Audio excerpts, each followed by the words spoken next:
Episode 58, Reunion. You and I have some unfinished business. My magic's gotten better since I was here last. And I'm going to prove it. Me and you. A magic duel. Winner stays, loser leaves Ponyville forever. I've never liked gravity. It's not heights that re my problem. It's falling. It's the idea of gravity pulling you downward. The sense that there was some force constantly clutching at you simply because it could. It didn't matter how hard you tried or what you wanted, gravity was always there, inescapable, inexhaustible, and unforgiving. Lakunai looked on, the purple alicorn having replaced her formal wear with the black mourner's gown. She had a minigun from the Harbinger attack squad and an anti-machine rifle floating beside her as she waited patiently. Idly, I wondered where she kept her ammo. I supposed it really didn't matter at this point. Despite her wings, she too was trapped in gravity's inexhaustible pull. So much energy being expended to keep herself from being crushed by its force. I was falling now as I scribbled out a note in Awesome's study. Every letter was a struggle to put to the page. Wanted to give you this. Take Fleur and go home. Stoplight hoves. Hope I see you again. Sorry if I don't. Talk to, and I tumbled a little bit more as gravity compelled me to scribble out the last two words. Love you. Blackjack. I'd just have to hope that they'd finish what I couldn't. Gravity told me to move. Gravity wanted me somewhere else. I told gravity to fuck off as I looked to the page and scrawled in a trembling pen, P.S., don't freak out. Last night was awesome. Give 21 a hug FRM, but that was all I was allowed. I wanted to add a PPS and a PPPS, but if I did, gravity would make me fall on my friends and kill them. Gravity was a bitch. I left the note on the gift I had found in Meat Locker. I had forgotten to give it to her. Being thrown against a wall by an irate mare friend can have that effect. I struggled to stay there a few seconds more. My Pip-Buck lay beside it, no calling for help in a moment of lucidity, no navigation tags to lead my friends to me. All very neat. I wanted to linger. Just a few seconds. But gravity tore me away, and I turned to Lakunai. You can port me all the way to Mary Pony? No. It will take several teleports, and I will need assistance. She said in solemn tones. You will have to help me till we meet up with the others. I don't want to do this, I whimpered as we stood together. I looked at the pathetic note I had scribbled and ached to stay just another instant, but I couldn't fight it anymore. Neither of us could. I know, Blackjack. I looked into her sad eyes and touched my horn to hers. Together, we triggered the spell, her magic supported by my own meager offering. Together, we disappeared.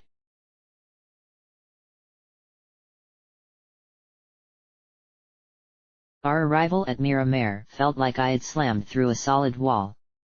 And I could make that comparison. I had had more than a bit of experience in the slamming through solid walls department. Every cell of my body ached and my horn had some char on it, but it was beyond relevance now.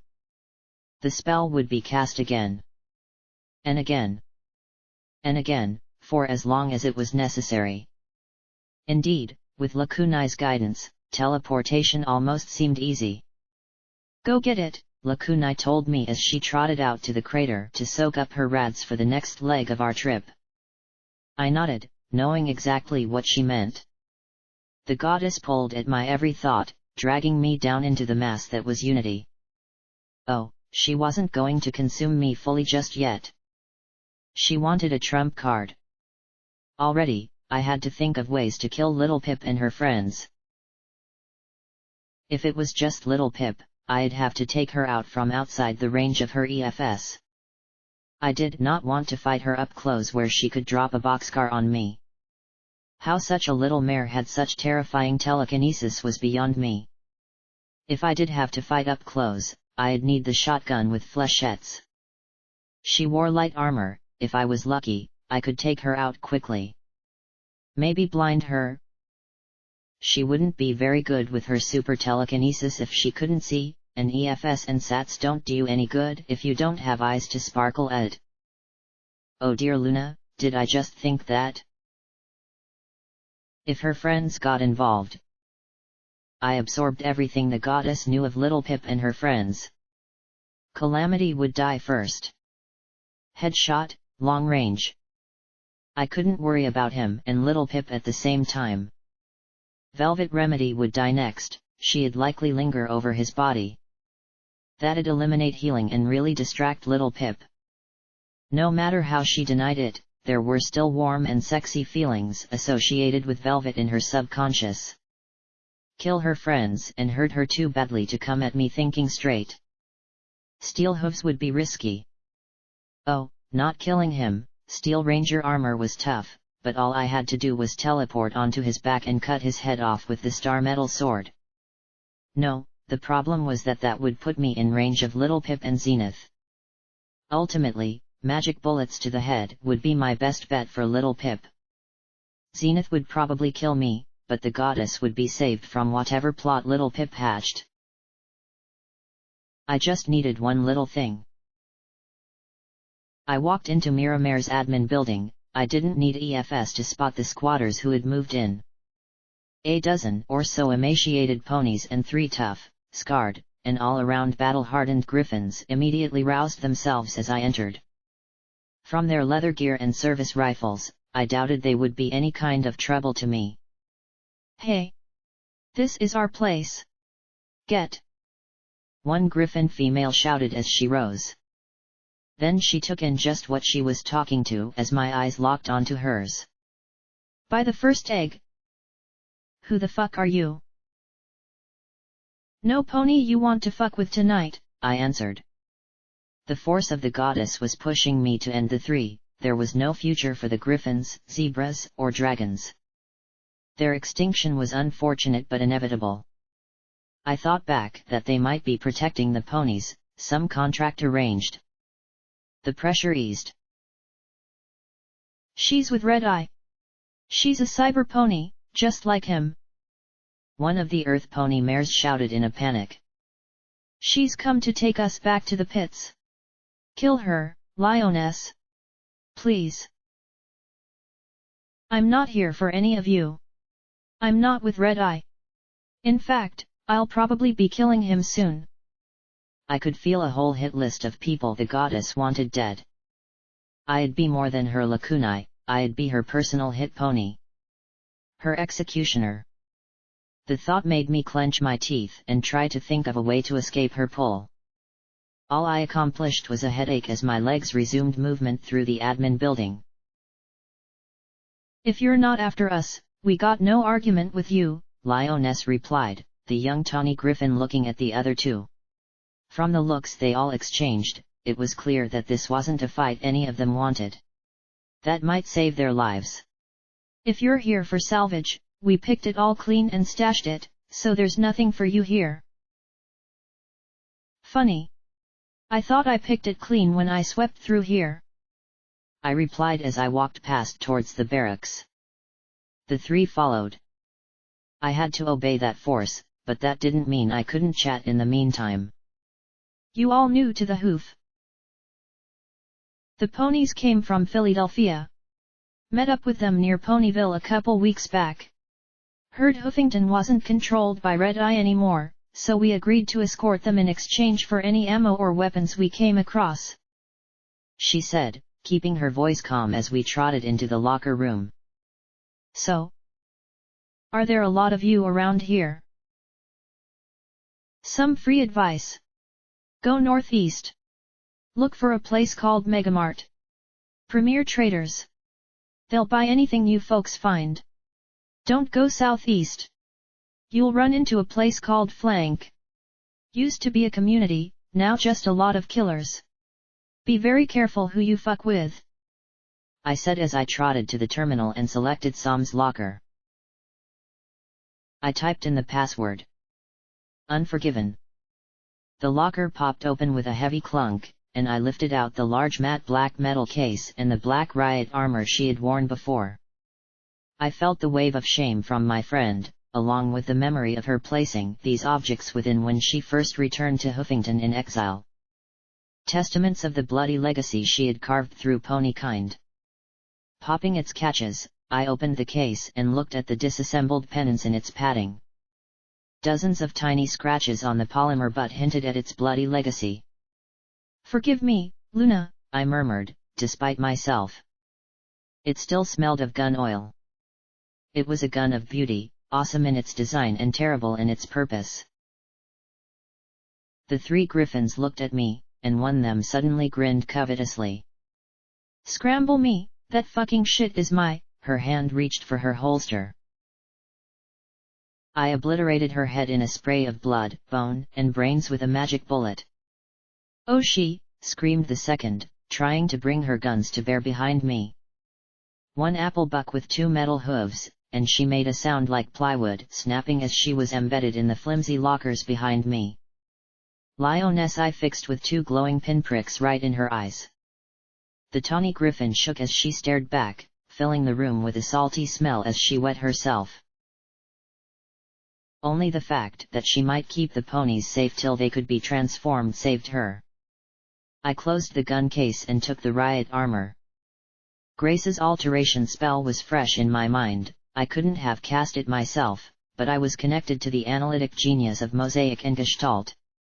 In a trice, the alterations had been made, and I pulled the black armor over my body. When the coat was in place, few ponies would guess I was augmented, but every pony would know I was bad news. No dragon killer rounds in the locker, unfortunately. I'd have to use normal anti-personnel and armor piercing against Little Pip. Closing the locker, I made my way to the door, leaving the bodies of the two griffins untouched. I think that unnerved Lioness even more. "If you really want my advice, though, get the fuck out of the hoof as fast as you can," I said calmly. "This place will fucking kill you." And I turned my back on her, walking out the way I came. The dozen ponies shrank back into the offices and barracks as I strode past. Who could blame them? The operative walked the wasteland once more. When I approached the balefire crater, Lakunai looked at me with profound regret. "No. No. Please. Don't do this to her. Don't make her into her antithesis. You are in no position to tell us to do anything. You are the trash bin, and you are starting to stink. Now make the next jump." The goddess replied contemptuously. "No." Lakunai shouted, her eyes flaring bright purple. "I won't." Dreadful silence filled Unity at those words. "You what?" The goddess replied, as if not understanding those two little words. "I refuse. I will not obey." Lakunai shouted, sitting in the crater as she pressed her hooves to the sides of her head. I am not your garbage bin. I am more," she yelled aloud and across Unity. "You dare? You think yourself more than us?" The goddess retorted haughtily. "You are nothing. You are merely the collection of our weaknesses, flaws, doubts, and pains. You were never born. That vessel isn't even yours. You are nothing. Now obey." And gravity strong enough to crush her, the focus of not just the goddess but hundreds of wills, pressed in upon her. "I will not," Lakunai roared in response to the dark skies overhead. "I have friends. I am low. I am cared for. I matter to others. I will not fail them now and deliver them to you." "You have friends," the goddess murmured, and a ripple spread through Unity at the word. "How? How could a nothing? A no pony? A never pony? Have friends? She demanded scornfully. Then she growled, Of all the times you could do this, you choose now? Now that little Pip is coming. She means to destroy us. Blackjack's own thoughts confirm it. And you dare to do this now? Now. I will not. She whimpered. Think about what you are doing. She fell to her knees in the crater, eyes clenched shut as her whole body shook. What we are doing? We are saving the pony race. We are becoming a viable species. We are eliminating 3 of our greatest threats all in one go. We are also going to make sure a zebra artifact will never corrupt another after we've extracted the knowledge we need. We are doing what must be done. What will be done? And no pony, not you, not Red Eye, not Blackjack, and certainly not that undersized pain in our ass is going to stop us. Unity roared into her like an avalanche. But what about you? What are you doing? You are putting our entire race at risk of extinction because you're worried about your friend. You are fighting our efforts to protect ourselves from Red Eye, for your friend. You are blind to threats to us out of concern for your friend. How can you be so short-sighted? How can you be so selfish? It was not rage that poured through the link, but disgust and contempt. If only we could execute you safely. Lakunai pressed her face to the glowing earth as she struggled against the gravity tearing her apart. Please. I begged into that raging collection of thoughts and voices. You had friendship once. You had to. Twilight had friends. She had friends. Echoes and shadows of immaterial things long since past, the goddess replied coldly. Hurtful, wretched, terrible things. Do you know what friendship, love, is? It's pain. Pain of loss. Every one of us had friends, family, and loved ones. Do you know what the grief of 1,000 ponies feels like? I do. That is why we created the Lakunai. That is why we need her. We couldn't stay sane if we had to feel that. But I do feel it. Lakunai wailed as she rose slowly to her hooves. Every second of every day. Friendship. Family. Love. And Blackjack feels it. You might have stripped away the feeling and the memories, but they're still there. And if you felt them for 1 minute, then I know you would realize what you've become. What we are is what we must be. Radiation and taint will only spread. We must adapt to survive. That was Mosaic and Gestalt's grand conclusion, and Twilight agrees. The goddess growled back. Do you think all of this was made despite Twilight's wishes? No. Her will and intellect have made us possible. She wouldn't. If you return to her all that you've put into me, she wouldn't. And neither would you. Any of you.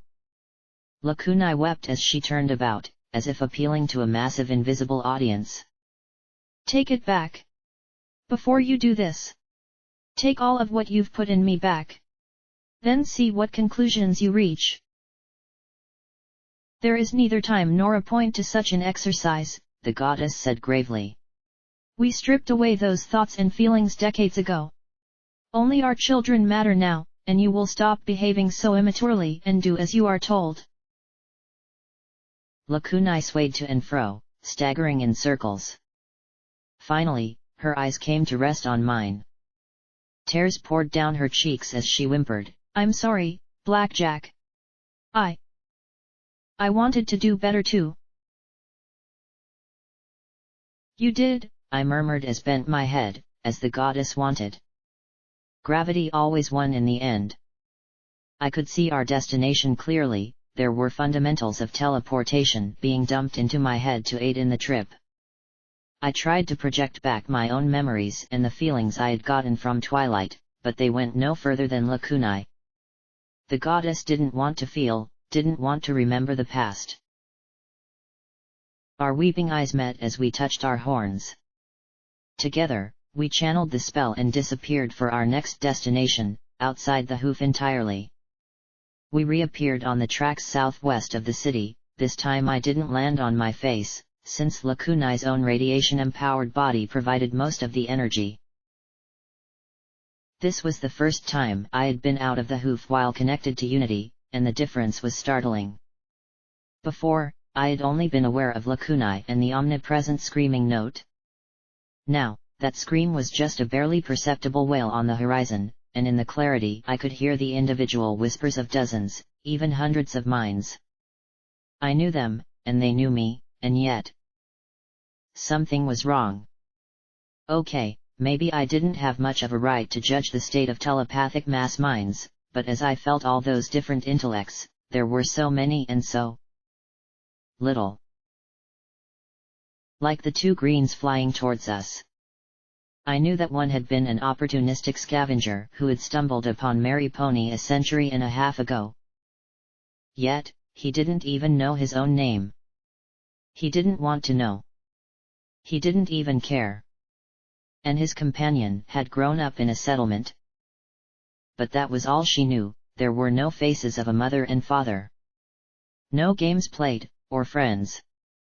The memories she did retain were banal and functional things, how to fix leaky water pumps with scrap metal, and 25 different uses for duct tape. But when I pressed on who had taught her, there was only an empty gap. Hundreds of souls all humming in harmony, but it was a spiritless tune.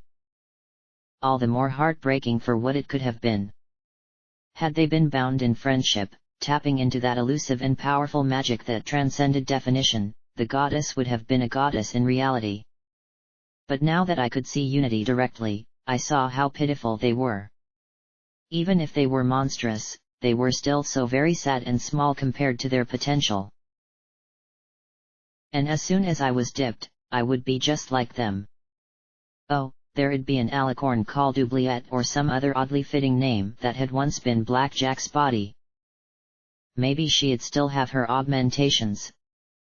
But the real me would be another of those masses of voices around the goddess. I wouldn't remember my friends, but I wouldn't miss them, either. And I wouldn't remember the bad things. Everything distressing or disruptive would be shoved into the new dumpster. Because despite her threats, the goddess needed me. Others besides the greens were coming. In the meantime, I had to find out what Little Pip was up to and how to go about killing her. Because while the goddess had dozens of technicians, scientists, scavengers, and even raiders, she had precious few heroes connected to her. The idea was alien, stupid, and even insane. The goddess literally could not put herself in Little Pip's horseshoes and anticipate what she might do. In a rush, I was learning more about the stablo. Oh dear sweet Luna. They were the same pony? They hadn't been joking about that. How? She? I couldn't believe that a tiny, sweet, smart mare like her could be the strapping goddess of wasteland death. I'd just not think about it. Thank goodness, the goddess seemed to reply as I refocused on my job and on Little Pip's biography. How she had gone after Velvet Remedy half out of lust and half out of a desperate need for a friend.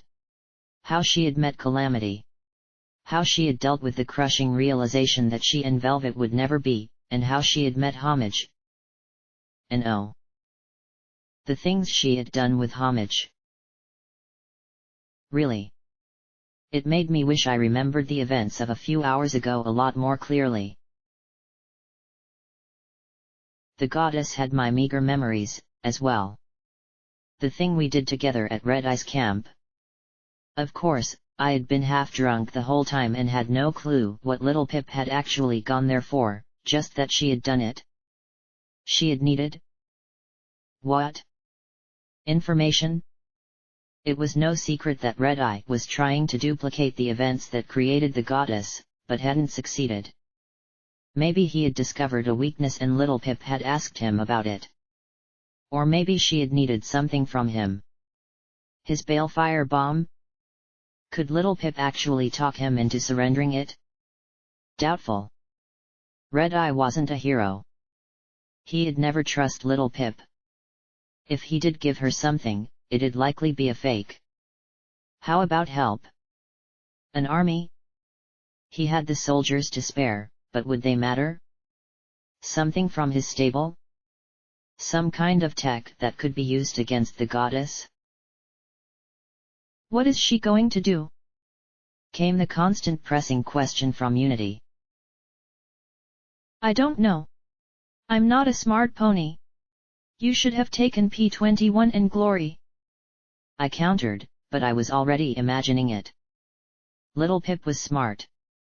She'd try and hit the goddess in some way the goddess wouldn't see coming. Maybe she was going to dump those thousands and thousands of memory orbs that had been hidden under Shattered Hoof into the goddess. No clue what would happen. The goddess made sure she'd telekinetically repel anything small and round. The Black Book? Maybe she had some spell to affect the souls in Unity? That was pondered gravely. What if little Pip could extract the goddess's soul from Unity and bind it in a soul jar? Or an even more powerful spell. Twilight recalled the zebra lore of a star falling on Equestria. Perhaps that? It was a huge unknown, but it was all the more frustrating because every memory of Twilight studying the Black Book with Rarity had been removed from Unity. All Twilight knew was that she had done it. And that she couldn't recall a spell like that. But what if she was wrong? What if there was a clue in one of those missing moments that had been thrown away because the thought of her friend hurt so very much?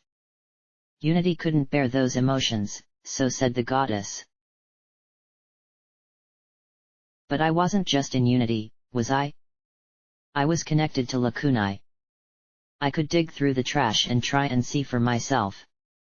I met her eyes, said I'm sorry, and invaded her as surely as I had been invited. I had no choice. Gravity compelled me, no matter how much I hated it. The goddess knew what I knew, and the goddess wanted me to look. But inside Lacunae's mind, past the surface of her consciousness, the contents were a solid mass of compressed thought. There was no organization or cataloging, simply presence. Like geological strata, the newest memories inside her were all of me and my friends and her experiences with us. Worse, the merest digging shifted psychological structures that even the goddess didn't fully understand. She had overfilled Lacunae, pressurized her with so much that even this minor disturbance threatened a chaotic reaction. The act, ironically enough, was like digging through colored stones tagged with cutie marks. The memories had condensed until they crystallized like amber. Many had no identification at all, lost to Unity's members for all time. But I could find interesting stones of purple with Twilight's cutie mark upon them. And with Gestalt's help, I could look inside. Odd, I had the feeling that half of Unity was trying to peek over my shoulder and see that which had been stripped from them. But which to look in? Which to look in? I touched one of Twilight's memories and heard two names at once. Rarity and Golden Blood. Oh, this I had to see. I took the memory into myself, don't ask me how, that was being handled at a higher level, and Lacunae's mindscape swirled away.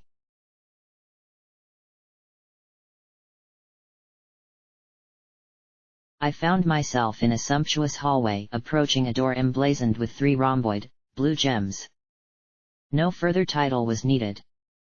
I shifted the scrolls in my bags, only an hour, and all of it would probably be spent working on new MAS recruitment slogans.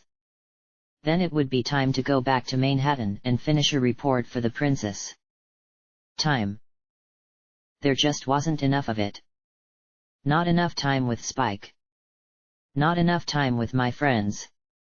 Not even enough time with my magic. When was the last time I did an all-night book trawl of Star Wars spells?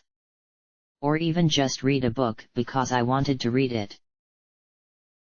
I walked up and was about to knock when I heard the familiar, rusty voice. You must have something, Rarity. You always have something. I froze, my hoof an inch from the door.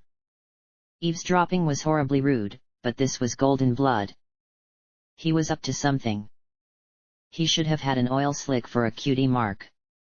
Why would he be meeting with Rarity? I turned and pressed my ear to the door. Golden Blood, darling, you make it sound as if I'm collecting books on zebra lore. Rarity's voice barely penetrated, but I could hear the poisoned sarcasm of the word. I know you haven't turned over all the writing on zebra magic to Twilight, Golden Blood countered. Especially critical tomes you keep on your person. He added archly. We have a deal, Golden Blood. I keep your dirty laundry out of the press and history books and you don't harass me. Rarity countered. The confiscation of tomes and texts that are hazardous to the war effort falls under my jurisdiction, and I take my ministry responsibilities seriously. If you could just give me an hour or two with it, then I'd be satisfied. Golden Blood said forcefully, before collapsing into a fit of coughing. Perhaps you should have thought about asking before sending your little black assassin to steal it, Rarity replied coldly. You're lucky I didn't turn her over to Pinkie Pie. Most of what you seek isn't here, anyway. All copies are erased, and the originals are archived outside Canterlot. I keep all those unpleasant things in Hoofington. Please, Golden Blood rasped. Please. I need to know. There are things happening. Things that only the zebras know. I need to read about the disaster that befell their people long ago. How did they call down the star? Was it one or several? What were the effects afterwards? I must know. Calling down stars. That sounded serious. Megaspell serious. Rarity didn't answer immediately. Is this professional or personal? Rarity asked pointedly. Now it was Golden Blood's turn to pause before he answered. It's personal. This is something outside the OIA. This is something I have to know. Rarity didn't answer immediately. Very well. I won't lend you my primary source. I didn't even give it to Twilight. But I will give you a few hours of access in return for a favor. Pinkie Pie has been sniffing around my projects. I'd appreciate it if you could do something nefarious to distract her. Perhaps skulk about Manhattan in a black cape and top hat. Oh. And you simply must add a mustache to twirl. She'll be following you in seconds. I'll consider it, but I think a word to Quartz might be more effective. Then he paused and added, Thank you, Rarity. He replied in obvious relief. I'm sorry, he said a moment later. I beg pardon. Sorry. Sorry for everything. For you. Your friends. Everything. He muttered something I couldn't hear and then let out something that sounded almost like a sob. It's one thing to plan. It's quite another to execute. Golden Blood? What's going on? Rarity asked, now with real concern. Is this about Horse taking your position at the OIA? No, Rarity, Golden Blood choked. I think I made a mistake. And then I made mistakes to deal with my mistake.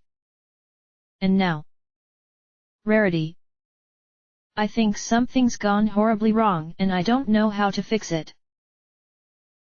What is it? Tell me. Perhaps I can help. Rarity said generously. I know something about mistakes. Sometimes I just want to trot up to Luna and tell her to take this ministry and do something unladylike and anatomically uncomfortable with it. If it weren't for my friends loving every minute of it. There was a long pause in response. Thank you, Rarity, But this was my mistake. I'm the one who has to clean it up. Please, excuse me. There was an implosion of air and a faint flash under the door. I backed up and chewed my lip. What to say? Admit that I was spying on my friend? Accuse her of holding secrets? Admit that working at the MAS wasn't the dream come true I had imagined years ago, now that most of the research was being done by other ponies? I turned away from the door and walked back down the hall to Rarity's secretaries. Excuse me. I just remembered something that completely slipped my mind. I was hoping we could re-she. Twilight! Came Rarity's voice from behind me, and I froze, then turned slowly and frowned. She looked terrible. There were shadows around her eyes and a gauntness that made her look as if she hadn't eaten in days. Even her magnificent mane had more grey tips than I had ever seen before. And how she moved! As if she were in pain. Still, she smiled. Twilight, darling, it's so wonderful to see you again. Rarity? Are you all right? I asked as I trotted quickly to her side. You look glamorous, stunning, beautific. Rarity suggested at once, bringing a smile to my face. Old, actually, I answered honestly. She slumped a little and gave a small indulgent smile. Twilight, I really do need to loan you a copy of Principles of Proper Pony Speech. Her smile faded, replaced by a look of clear fatigue. Actually, I'm just a little tired after my latest creation, she said as she started back towards the office. You're still making dresses? Even while running your ministry? I said, both impressed and a touch envious as I followed her inside. I caught her sliding a drawer closed as she walked behind the desk. No, I wanted to. Well, branch out a little, as it were, she said as she lifted a purple and pink box wrapped in star-printed ribbon and set it on the desk before me. These are for you, Twilight. I cocked my head, feeling something was off about this gift, but not in a bad way. Carefully, I tugged the ribbon, undid the bow, and then started to pull up the tape very. Oh, Rarity was giving me the look that meant that now wasn't the time to save wrapping paper. I ripped it right off at once and opened the box inside. I tugged the paper free and there we were. All 6 of us together like when we were young, before this horrible mess had occurred. And there was Pinkie Pie, and she looked happy and free. And Rainbow Dash grinning confidently and Applejack mid-buck. And was that me? Was that really how I used to look? I pulled out the tiny figurine. It felt warm. Rarity. I put my heart and soul into them. 1 set for each of us, and a 7th for Princess Luna. Her smile faded a touch. Do you like them? Rarity. They're amazing. I don't deserve them, I said as I lifted the rest out. They're so lifelike, I said as I assembled them on Rarity's desk. While I originally planned on keeping them together, I really couldn't. I gave one of mine to Sweetie Belle, along with an apology. I've given her so many, but I hope she realizes that this one's sincere. And I know Rainbow Dash is giving one of hers to Scootaloo. I expect that Applejack is giving one to Apple Bloom. And I believe Fluttershy has given one to Angel Bunny, can you imagine?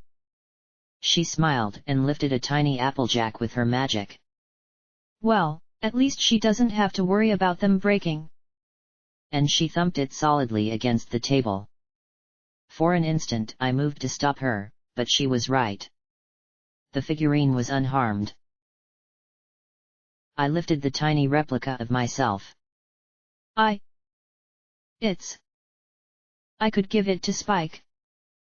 Or Princess Celestia? Or? Mom. I swallowed as I sniffed and smiled. It's like the gala tickets all over again. Yes. There's never quite enough to go around. Rarity replied, her smile fading. If I had known how the princess would take it, I would have given a whole set to Spike. How did she take it? I asked with a touch of concern. Rarity seemed to consider her words for a moment, then sighed and rolled her eyes a little. Oh, I don't know. I suppose she's used to lavish presents. But when I gave it to her she seemed disturbed by it. I've never seen her so discomposed before. She thanked me, of course, but I'm not quite sure she knew what to do with them. I suppose it'll end up on a shelf somewhere. I rather hoped she'd give a figurine of you to Celestia, but... She sighed and shook her head, then lifted the tiny copy of herself and gazed into its eyes with profound sadness. I suppose this is as close as I will ever come. Rarity? I asked, wanting to put a hoof on her shoulder. She laughed mirthlessly and casually wiped her eyes with her fetlock. Oh my! Becoming so maudlin over such a silly little thing. She glanced at me, then gave a little smile. You know, I still have the Twilight Sparkle from my set. I could give it to Spiky Wikey so he'll always have you with him. I caught on and returned her smile. And I could give him my Rarity. So he'll always have the love of his life. I looked at the six, feeling a little tight in the chest and throat as my gaze lingered on the friend whose problems I couldn't help, no matter how smart I was. It might have been simpler just to give each of us 7 of ourselves. Then we could just give them those people we cared about. I considered that. Rarity murmured, but so softly that I looked over and saw her face shielded by her mane. Then she gave a sniff. I did. But I wanted each of us to remember our friends as we used to be, not as we are today. She tried to wipe away her tears behind the veil of her mane but couldn't hide the thickness in her throat as well. He was right. It all seems to have gone horribly wrong, doesn't it? Rarity? I asked gently, putting a hoof on her shoulder. Should I bring up what I had overheard? But then it was too late as she broke down, sobbing, pushing her face into my shoulder as she clung to me, trembling. Great hot tears spilled down my neck as she clung to me. I was supposed to be a fashionista. I wanted to design things for other ponies. Not micromanage and direct others and pretend like all this is important to me. She flailed a hoof at the sumptuously decorated office. Managing Luna's image? Confiscating books? Authorizing press releases? I was supposed to have a handsome husband and a foal that I could spoil absolutely rotten and a boutique for Canterlot's finest. That was what my life was supposed to be. But you and Fluttershy and Pinkie Pie. Oh Pinkie Pie! She wailed and shook her head. How did it come to this? Where did it all go so wrong? She asked as she pulled back and looked at me with a devastated gaze. I don't know, I whispered as I stared straight ahead. Tears of my own ran down my cheeks. I don't know anymore. I look back these 10 years and it just feels empty. Like everything we've been through, anything good, has been sifted away. I go to bed and I feel like some pony should be there with me. But he's not there. And I don't even know who he is. And that I'm supposed to have more. But it's not there either. Like everything that I'm supposed to cherish is just smoke and the things that should matter aren't there anymore. But we have to do it, Rarity whispered, guilty and ashamed. It was like Rainbow Dash said. There are so many ponies fighting and dying for us that we have to give back to them. We owe Equestria and Applejack. It's not just other ponies fighting. It's family. I thought of Big Macintosh, and that huge gulf threatened to consume me. I had a precious few memories of the Red Stallion before the war. But that was it. Maybe.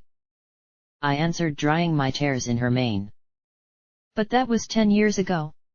It might be time to think about changing things. Soon.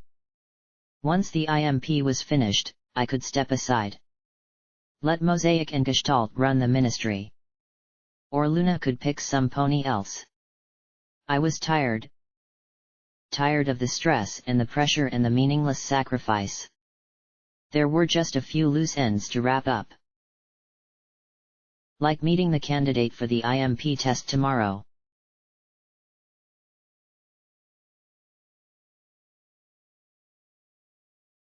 Enough, the goddess snapped, breaking me out of my reverie. 3 more alicorns, a blue and 2 greens, had joined us. There'd be more at the next destination, I knew. You're wasting time. All these emotions. They're pointless. You need to focus on eliminating Little Pip. I shared Twilight's tears. She hadn't known the life that could have been. That should have been. What would Twilight have ended up as if she hadn't accepted Luna's offer? Wizard? Princess? Wife? What about Applejack or Rainbow Dash? Or poor Pinkie Pie? Would Fluttershy have committed high treason if she had never been put in a position where she could do so? It was wrong. All of it. Every last bit felt contrived and pointless and stupid. What was all that for? What's the goddess damned point? I screamed aloud and through unity. A war over resources that destroyed the countries that wanted them. Ministries that consumed the mayors that directed them. Princesses who seemed absent just when every pony needed them. A goddess who was planning to kill a mayor whose greatest driving goal was to help others. Then the goddess showed me. An irradiated world, one in which even the enclave had been driven to extinction. No ghouls, those would be stamped out eventually. Zebras, griffins, and dragons were no more. Just a world of alicorns. A few males, it would depend on how the Black Book would make the changes, but the goddess had no interest in creating an equal distribution of sexes. She knew the effectiveness of stable 99. New alicorn types, perhaps red ones that specialized in fire or white ones that specialized in ice, would be developed and evolved. Perhaps alicorns who traveled in time? Super telekinetic alicorns? The elements of harmony and the gardens of Equestria would be reclaimed and repurposed. Twilight might only have generalities and scraps, but they'd be a foundation for a new gardens. One that spread balefire and magical radiation to every land till the very oceans glowed with power. There would be only alicorns and their goddess, a mother, and her children. One mind. One will. One note, united forever. They'd use their magic to defeat Horizons, whatever it was, and cast down Hoofington once and for all. And that was the point of the world. By alicorns. For alicorns. Only alicorns. A mono race with a singular will and a goddess with the power to exceed any princess. And I was going to be a part of it, whether I wanted to or not. So would all my friends. Every pony. And if you weren't a pony or resisted, the alternative was simple and permanent death. And most terrible of all was who in unity had come up with this plan. Not Trixie, the show mare. Not even Mosaic and Gestalt.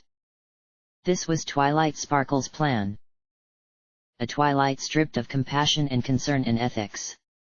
A Twilight more machine than mare, fulfilling Trixie's ego. It felt like there was more Twilight inside Lacunae than inside the goddess.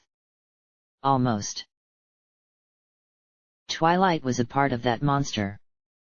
As was Trixie. As were Mosaic and Gestalt. Fused. Stripped of those parts that allowed compassion for others. Trixie had suffered, knew shame and humility, but that was gone now. Mosaic and Gestalt had felt a love and a desire to understand others. But that was gone as well. Weakness shoved into lacunes. Like soul jars of memory. The goddess had become like a void, sucking in everything good and transforming it into more of itself. Would it stay on this world, when every last living thing was altered to suit it? Or would thousands of purples and millions of greens teleport them to distant stars and innocent worlds? And I was going to kill the mare best suited to end her now. The greens touched horns, their magical fields boosting lacunae. With another flash, we disappeared.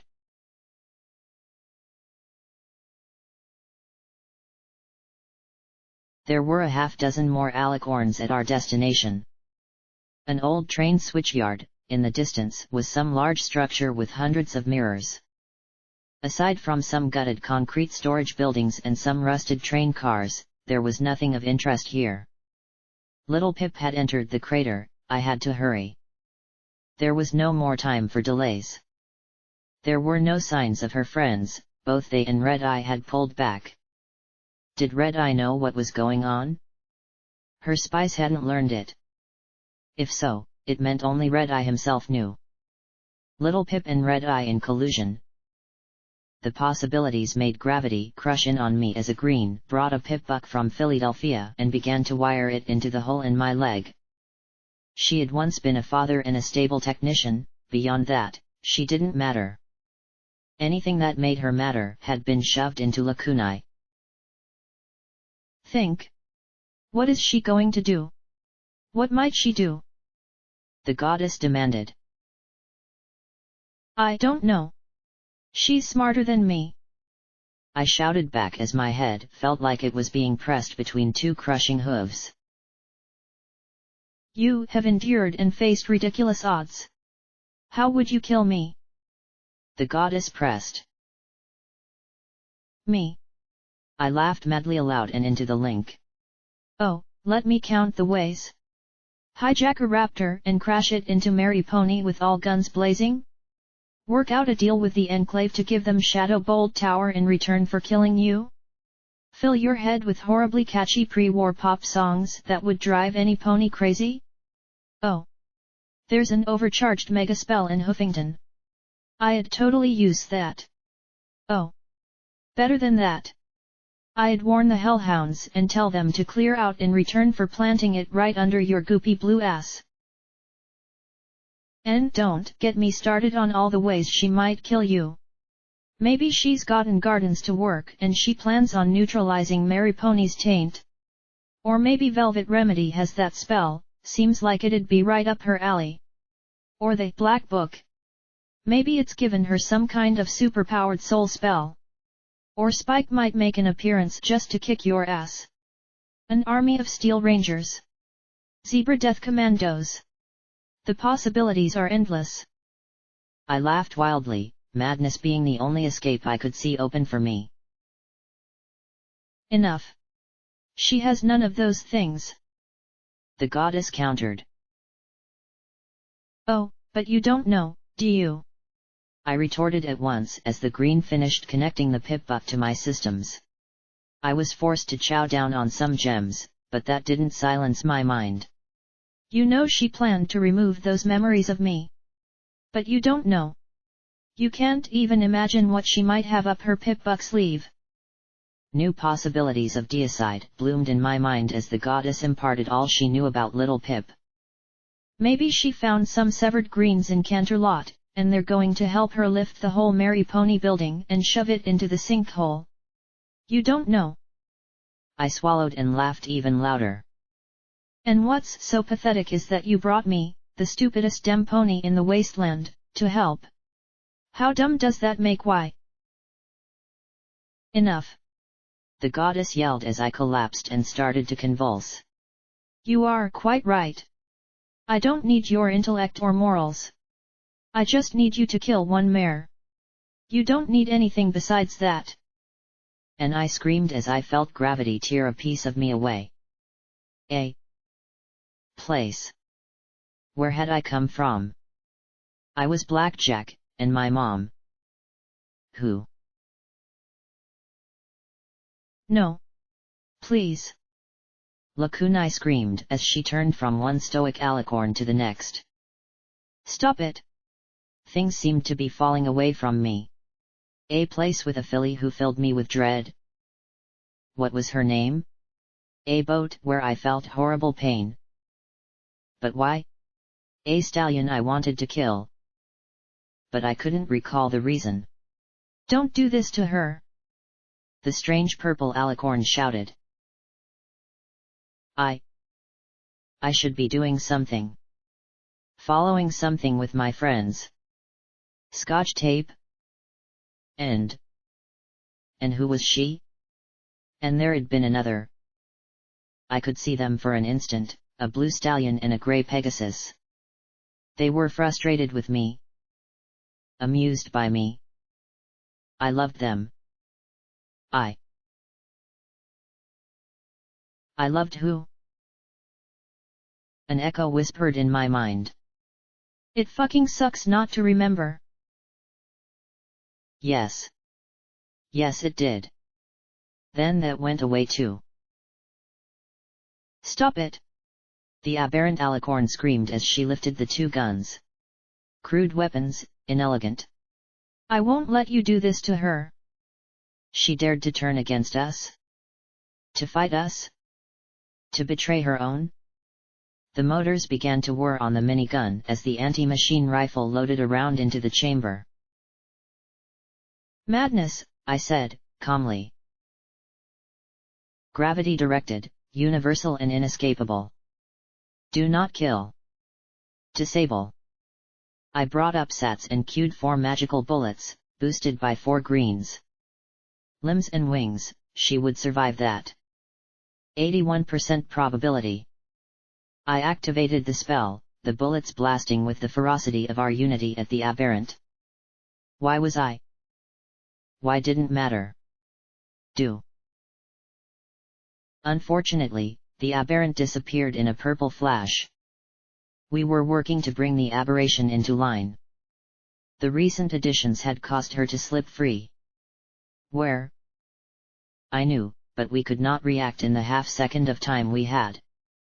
The anti-machine round blasted right through the skull of the purple beside me from directly above.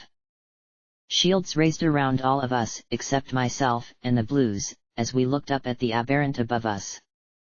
Rage and grief filled her face. Madness. She would not target me, but the aberrant's powerful rifle would be problematic. The 2 blues disappeared into invisibility as 2 of the greens boosted each other's shields. The minigun would be far less effective as it needed several seconds to chew through shields. The battle should have been finished in 17.9 seconds. I teleported directly above the aberrant. I expected something.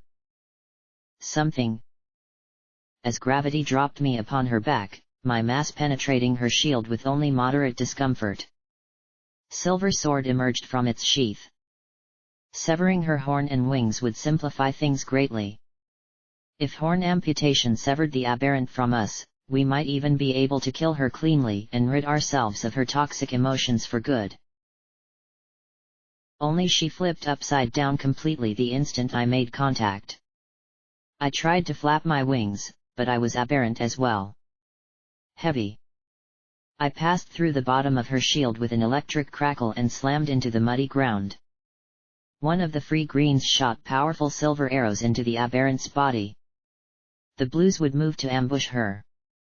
Already they were flanking, and with their shields down there was nothing to betray them while I recovered from the impact. The aberrant swore impotently as she sprayed wildly about her. Futile. Madness. The madness of every pony outside Unity. The minigun rounds zinged through the air as the blues moved in. One remained silent when the line of bullets was interrupted by her body. The aberrant continued to fire wildly with the minigun, but not with the rifle. That weapon swung around to where the minigun's bullets had disappeared in mid-air and blasted the blue vessel with an anti-personnel round. The pain was significant as the round fragmented, expanded, and exploded out the far side in a significant spray of organic fluid and protein. The non-shielding greens were working through the aberrant's shields, and seeing the death of its twin, the blue evaded that revealing stream of bullets. Without that, there was nothing to betray its approach. Gunsmoke wreathed the black form. Another sign of aberration, clothing was irreverent social symbolism. I rose up and drew the dueling revolvers, waiting for the Pip-Buck's spell matrix to recharge so I could maximize my accuracy. The aberrant seemed to be avoiding targeting me. I could use that to our advantage. 17.9 seconds elapsed. Frustrating. Silent wings carried the blue behind the aberrant, swirling the smoke. Swirling. The blue raised her shield, the greens pumping the anti-kinetic shield to maximum, even the rifle's bullets shouldn't penetrate. But the aberrant didn't fire either gun. No. Instead, she bit hard on the barrel, the metal burning her mouth as she swung with both muscle and telekinesis, slamming the heavy butt with incredible force. The slow, heavy mass, relative to a bullet, pierced a shield anticipating far higher velocities, and the butt crashed hard upside the blue's head. She screamed instinctively, but that just allowed the second return swing to crash right against her temple. Her shield flickered as focus was lost, and it broke completely when the final blow smashed her skull and sent the other blue crashing down. The aberrant had taken severe damage, though. Her shield had fallen and that black garment was spotted with a dozen bleeding wounds. A few more and she should be exhausted enough to disable. The greens prepared another barrage as 2 focused on shields and 2 on the magic arrows that streaked after her. The aberrant was saying the word blackjack over and over again, but what relevance a gambling card game played I couldn't imagine. With her shield down, she was taking shelter behind one of the rusted boxcars. Reinforcements were minutes away, but we didn't have minutes to waste with the aberrant. I had her on my EFS. The red bar stood out, she hadn't teleported away. Knowing she wouldn't attack me directly, I darted around behind the boxcar. Nothing. I turned to face the car, frowning. Where did the aberrant? 2 booms erupted through the metal of the boxcar. The shots were wide, I was correct. The aberrant had a critical weakness to this shell.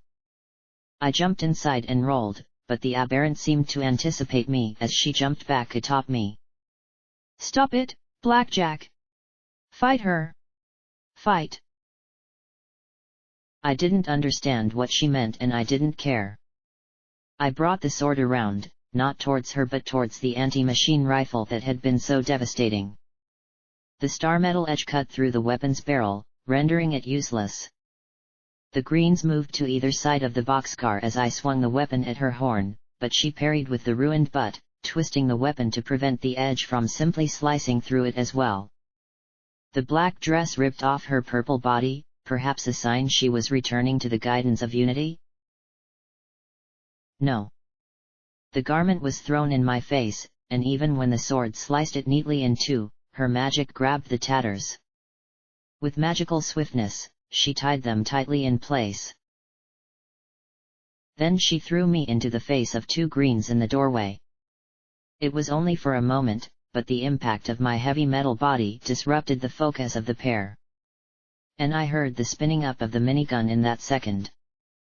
At point-blank range, the 5mm rounds ripped into all 3 of us, but I was far more resilient than the other 2 in the heap. Still, the few seconds it took for the aberrant to dispatch the pair allowed the other 2 to grievously injure her. And using the side of the greens, I rammed the blade into the spinning barrels. The metal sheared off and flew away in a dazzling circle of sparks and steel. Just a few more seconds. Just a few. She disappeared in another purple flash and reappeared atop a boxcar 20 feet away. Blood dribbled from her wounds as she slumped. The aberrant was almost finished. She would submit, and if she would not, then this one would perform the task personally. She was clearly straining with another spell, her horn crackling as she gritted her teeth. Perhaps an attempt to teleport away? Annoying, but manageable. The two greens approached the injured aberrant. Then she disappeared, and the source of her strain was evident. The boxcar had disappeared too. I suddenly felt a sensation of déjà vu. The car crashed down upon the remaining pair of greens with a squeal of broken metal. I sliced the cloth tied to my head carefully and caught sight of the aberrant falling limply from the top of the crushed car. The pair had gotten their shields up in time, but it'd take them a while to disentangle themselves from the wreckage. The aberrant's horn was blackened along its entire length to her face, and it still gave wild sparks from being overtaxed. Slowly I approached, pistols and swords ready. She opened one pain-filled eye and said, "You idiot! Don't you get it? She's worthless like this." That was true. Resilience aside, this body lacked something. It would have to be. "Oh goddess!" I breathed as I stared down at Lakunai's broken body. "Oh no! No!" I collapsed at her side, and held her close, shaking as I wept. The pieces that had been removed from me were back, and more. I now knew what unity was like. Perhaps my tenure in the group mind might be a little different, but not by much. I'd be hollow. Cold. Dead in the ways that mattered. I bowed over her, cradling her as more alicorns teleported in around us. "Why didn't you just kill me? I'd rather you had done that." I whimpered like a filly as I held her. I felt like I was being dragged back to the seahorse. Only worse. At least then I could have died. "You don't kill your friends, Blackjack," she replied with a pained smile. And I looked into my friend's eyes, and I knew why. I could see it glowing in the middle of that jumbled mess of memories. The one true thing that was Lakunai's and only hers. Hope. Hope that she could delay long enough for little Pip to defeat the goddess. Hope that, somehow, I'd be free. It was small and pitiful and so beautiful. "Give me a healing spell," I demanded of Unity as I held Lakunai's bloody body. "Already makin'," the goddess began, but I pressed sacrifice against my head and duty against Lakunai's. I wouldn't leave her with the goddess. I felt like I was in Flash Industries once more, fighting with all my will against gravity. "Really?" the goddess asked, sounding skeptical and disappointed. "Heals. Now. Or I'll blow my brains out and laugh at you from the afterlife as little Pip kills you. I'll even get a special spot in hell ready just for you." I hissed, my muscles shaking as I kept all my focus on the trigger. I think, like this, Glory would forgive me for breaking my promise to her. The dropped boxcar rocked as the two greens telekinetically heaved it off themselves. They approached slowly with the others, forming a ring around us. I could feel the goddess calculating. Did she need me? Would it be better just to let us die? Some part of the goddess decided a sliver in my favor. Their horns glowed in unison. The goddess wasn't going to trust me with the spell. Carefully, they healed most of her injuries as I watched. Only when she stood did my resolve crack, and I yielded to gravity once more. "You are a pain in our ass," the goddess muttered softly, but there was something else in her tone. Frustration? Admiration? Resignation? I couldn't tell for certain. The greens touched their horns, and the purple alicorn's horns began to glow. 2 more teleports. What could we do? How could we stop the goddess? I looked at Lakunai and that tiny glowing emotion inside her that I lacked. Hope. Just a little bit in the wasteland.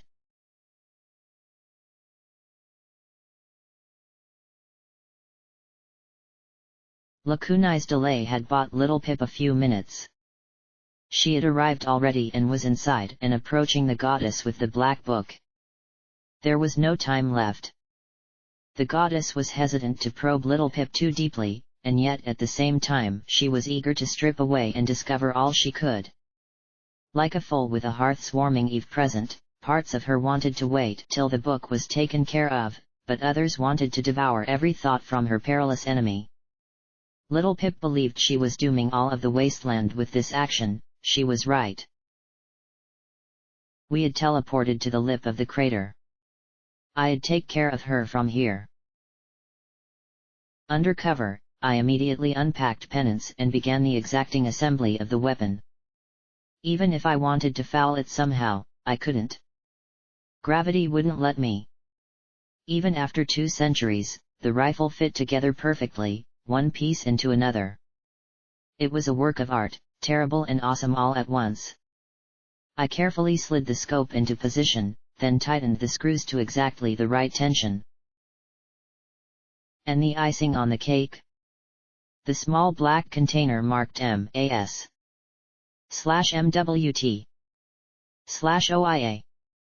EBP number 12, which had also lain in Mary Pony's research facilities for 2 centuries. Within was a .50 caliber round of black diamond carefully etched with magic glyphs. A wonderful application of bypass magic. A bullet, magically precise, that would ignore stone and steel and impact flesh. According to classified notes discovered in the facility, number 8 and number 9 had performed marvelously. The goddess felt a smug glow at withholding this treasure from Red Eye. I slid the round home and I lay out on my stomach. I had Som in me, her training and her habits, and I had my own precise control of my telekinesis. As the chamber closed and locked, a cold shiver ran through me. Time to kill Little Pip. I raised the rifle and stared. The magical scope made the stone, wires, piping, and rebar disappear in a cylinder along the path. It took me almost a minute to find Little Pip. It was like peering down a straw, a magic straw that could see through walls. My horn turned a little dial back and forth, moving in and out of the structure as I swept the weapon back and forth. Then she appeared, the tiny, brave mare approaching the vats. Saddlebag floating beside her. The black book was in there, the goddess had skimmed that fact. But what if her friends had tricked her? What if there was a mega spell targeting talisman inside? Little Pip was talking. Stalling. For what? The goddess couldn't tell. I couldn't. Little Pip was talking about weather control and how it mattered to some pony else. I settled the crosshairs on Little Pip's pretty little temple. The goddess could kill her without warning, with but a thought. Little Pip didn't have any pinky sense to warn her. Smugness rose up in unity. The insecurity of it made me gag. Supreme telepathic and telekinetic powers and an army of minions, and she still wanted an ace in the hole. Because she knew that Little Pip would try something, and she knew I might guess what it was. The goddess was racking her memories for everything she knew about weather control and how it could endanger her. Flash floods, lightning, even tornadoes wouldn't be able to do much to the massive structure, even damaged as it was. Still, there were giant gaps on the topic of weather control spells. Had Twilight ever worked with Rainbow Dash on them? The goddess didn't know. She would, though.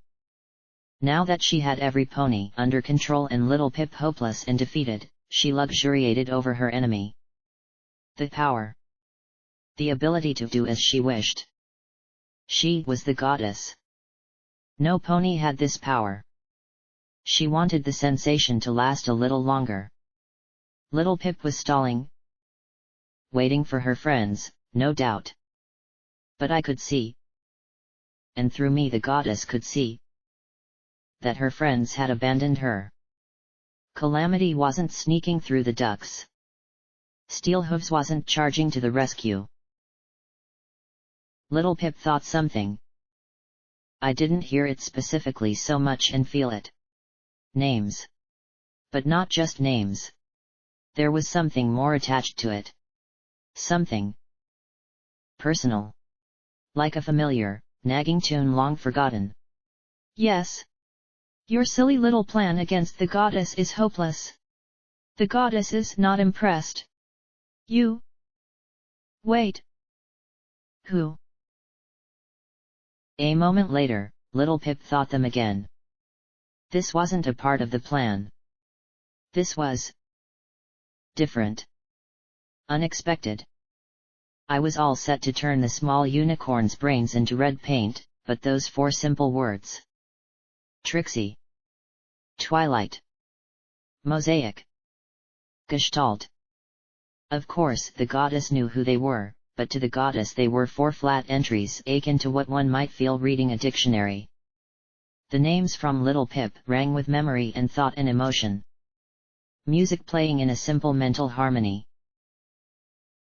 As Little Pip remembered what she had viewed in the star orb, the melody began to grow. Feelings that hadn't been scraped off into lacunae began to resonate as we watched Trixie getting a second chance from Twilight. And the other memories. The fall of Canterlot and Rarity touching the hold window tore through Unity like a fresh wound, aching with the image of the unicorn skeleton with her hoof melted to the glass. My aim wavered as tears obscured my vision a touch. Applejack losing the love of her life. Pinkie Pie quitting her ministry? Pinkie Pie. The true Pinkie? Talking to herself? It was like an earthquake rolling through Unity. Yet the goddess, perhaps not having felt so much pathos in so long, hesitated to shove it all away. No. Not hesitating. She was trying to do exactly that. But lacunae was full, and unlike myself, Little Pip wasn't in Unity. The memories and emotions kept rolling out. I don't know how long I was there. An hour. 2. 3.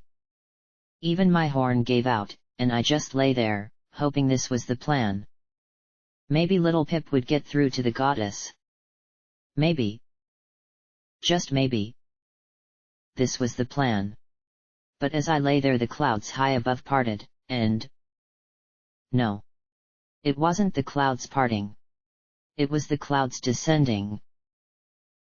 A colossal, swirling, grey machine of death. It hovered far above, tornadoes seeming to curl around the powerful engines propelling the machine. Before it, dropping down towards the valley, were 4 immense raptors. Their engines filled the air with a ghostly whisper that made my mane stick up. So. That's a real thunderhead. As impressive a machine of war as it was, it seemed to be keeping its distance high and away from the facility. Triumphant. A Pegasus within Unity identified. The Enclave leadership were here to mark this momentous event. More than just dangerous, the machine appeared gaudy. Its metal spire tips and whirling propeller blades gleamed with gold, and the massive curve of its body was decorated in swooping, curling designs. From its position miles away, I wondered if it was staying high out of aloofness or caution. Then again, it could probably annihilate me from there anyway. From the raptors dropped small teams of power-armored Pegasi, then whole wings flying in glorious and impressive formation. It certainly looked intimidating. They were greeted with a grand sight of hundreds of alicorns arranged in a band of green, blue, and purple. Perhaps all of them. Beneath the wings of power armor, small Pegasus camera teams flew about, capturing the glorious sight. A new age for the Enclave, I supposed. A team flew by me, no doubt intrigued by the odd unicorn and her gun. Who is that? They asked, half accusingly and half questioningly. An illusion hid my rifle from view immediately. Blackjack, Lakunai said, before gravity crushed down upon her to be silent. She's the security mayor of Hoofington. She gasped through the pain. No pony for you to concern yourself with, a pair of greens replied to the camera teams in unison. She serves the goddess. They looked at each other, then touched the sides of their helmets, no doubt receiving orders. Together, they flew away. Little Pip had succeeded in stalling the goddess, now what? The goddess had hoped to have the Black Book and Little Pip dealt with before Harbinger's arrival. Enough of that memory. It is not important. The goddess thought as she tried to actually deal with real feelings rather than shove them away. Lakunai could barely stand as the goddess tried to force them into a vessel that would not hold more. She was so overwhelmed and off balance that she missed Little Pip's stunned thoughts initially. Harbinger was approaching, no doubt his escorts would film every second of this exchange. She should be getting ready. She had had a whole speech prepared about a glorious new beginning for Enclave and Alicorn alike. Finally though, the goddess latched onto two words in Little Pip's mind. Balefire bomb. Like dominoes, the missing pieces fell into place. The meeting with Red Eye had been for the one thing the goddess been sure he'd never part with, the balefire bomb. How had Little Pip talked? But it didn't matter. She had. The bomb had been small and portable. But how had she gotten it inside? Stealth cloaks. But that was impossible. Any pony foolish enough to enter would be. Any pony. The zebra. The goddess gasped as she put two and two together along with Little Pip. Zenith, in the cloak, could evade even the hellhounds beneath Mary Pony. Little Pip was running.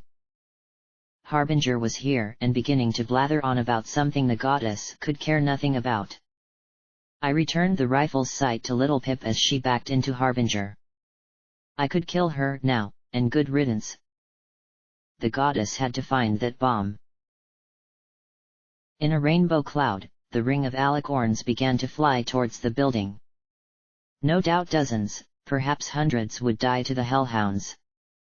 How could Little Pip have endangered them as well? She was more ruthless than I, clearly. I rested the crosshairs right between Little Pip's eyes. The rifle's magic would make sure she died. Then I would join the search. But something was amiss. Something wrong. I was playing my role, as were we all. Only one part of the goddess wasn't, the garbage dump. The lingering, teasing melody of those four names and the emotions associated with them played in the back of the goddess's mind. A splinter in the hive mind. Perhaps you know something, the goddess said after a moment's hesitation. Some schematic. Some spell. Something about balefire. I suppose it wouldn't hurt to look. She said, and Lakunai groaned as the goddess's will picked through the countless memories deposited within her. No time for the goddess to use me as a filter. Distantly, I could hear Twilight Sparkle's voice as the goddess retrieved the memory. It wasn't quite like a memory orb. Instead, I saw a ghostly shadow of twilight and rainbow dash inside the goddess. It isn't a natural explosion. What do you mean? It goes boom, right? Glory, no, Rainbow Dash answered. Balefire isn't normal combustion. It's not even megaspell combustion, like we thought. It's more like a megaspell teleportation field. It brings a phenomenal amount of fire from somewhere else. Don't ask me where. It could be the sun, or even another world. It has a chaotic element that defies our normal laws of physics. If one of these goes off, spell effects could be disrupted. Worse, just as it teleports fire here, it teleports other material there. It's almost perfectly destructive. Almost? You have something that'll work? Rainbow Dash asked eagerly in my mind. Work is relative. I think I can modify Shining Armor's shield spell, though. With some fiddling, we might be able to protect critical ministry buildings from harm. Power is going to be an issue. The ghost images faded, but with that memory, the simple tune Little Pip began deepened. Shining Armor and Rainbow Dash's notes joined as those emotions were renewed. Perhaps some more. Something that will help us. I heard Princess Celestia's voice. No, I think that Mosaic and Gestalt are incredibly gifted ponies, and I'd be honored to accept them at my school. I saw Celestia addressing two shabby-looking green earth ponies. The couple looked like they could have been wastelanders. A pair of identical green fillies hid behind them. The father said in a worried voice, "Are you sure? They don't have much magical talent. Well, we never could afford them schooling or magic books. Being earth ponies, the missus and I couldn't teach 'em magic at all. I assure you, Mr. Pebble, my school is not simply for the children of unicorns.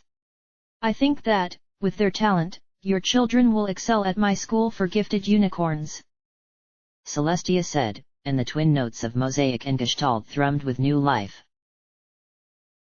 The goddess scoffed as the images faded away. What was that? I said to find some useful memory. Not sentimental nostalgia. The greens were replaced by an elderly grey unicorn in a pointed hat. The little blue filly shot fireworks into the air from her horn, impressive. At her age, I couldn't even do magic. The unicorn stallion spoke warmly, "Bravo, Trixie. Très bien. Did you really think so?" a filly replied. "I never be as good as the mighty and majestic Mystere." Bah! I left that name with the stage, ma chère. But trust me, your raw talent is beyond compare. You really should apply to Celestia's school. Those fireworks were très magnifique," the stallion said grandly with a wave of his hoof. "But all I can do are silly little tricks, Mystere," the filly said softly. "Nothing I do is useful at all." "Trixie!" the stallion gasped. "Useful? What is useful? Useful c'est commun. Boring. There are a million practical unicorns. Equestria does not need another." The tiny ghostly Trixie brightened a little. Then a mare's voice snapped, "Trixie Lulamoon! What have I told you about talking to that old coot? You should be doing your homework." For a moment she crumpled, and then she glanced back at the old stallion. The filly frowned away, then raised her nose as she declared in a quavering voice, "The great and powerful Trixie doesn't need to do homework." The old stallion clapped his hooves together, laughing uproariously. "Bravo!" He levitated his pointed, star-covered cap and set it atop the beaming filly's head. Mystere. I had forgotten," the goddess murmured. Then it was like a breaching flood as memories began to flow back into the goddess. The balefire bomb was almost forgotten as memory after memory was returned to the goddess. Sterile, clinical facts were thrown into beautiful context, and emotions long suppressed were renewed. Little Pip had started the melody with 4 names and a few memories. With these 4, an orchestra began to play. It carried whimsical piccolos of Twilight's memories of Spike. Guitars played for Applejack. Accordions for Pinkie Pie. Violins accompanied Trixie standing alone in the rain. The delicate ringing notes of a hammered dulcimer for Gestalt and Mosaic finishing each other's sentences in Magic Kindergarten. The beat of Twilight's rage at Littlehorn. The violas and cellos of her last terrible fight with Pinkie Pie. The slow contrabass of Big Macintosh and the pain of his death. Trumpets of pride for Trixie's second chance. Woodwinds sharing Gestalt and Mosaic actually working under Twilight Sparkle when so many others didn't understand or value their gift. For the first time ever, the goddess was torn. Children! Flee! She blurted, instinctively, and that wave halted and undulated as unity became uncertainty. Harbinger was confused. This was not going as he had anticipated.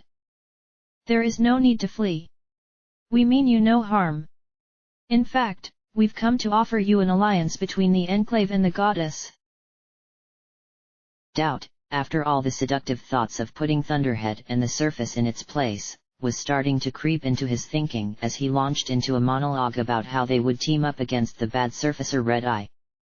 Of course, he had plans for treachery down the road, eventually. Just as he expected treachery in turn. But perhaps not this soon. Clearly, this was going quite far from what he had anticipated. But within Unity, I could see two goddesses, one a horrible amalgamation of mares and the other a union of four ponies, each fuzzy and indistinct. They were opposites and yet the same, one cold and hard and monstrous and the other compassionate and empathetic. We must survive. The goddess roared. We must find the bomb at any cost. Any cost? Trixie replied contemptuously. Can you even imagine the cost? This is more than smashed wagons and hurt feelings. There is more at stake than us, Mosaic began calmly. This is a question of legacy, Gestalt finished. Legacy? The goddess scoffed. We are the beginning and the end. Without us, we are nothing. We are more than the sum of our minds, bodies, and memories, Twilight Sparkle said quietly.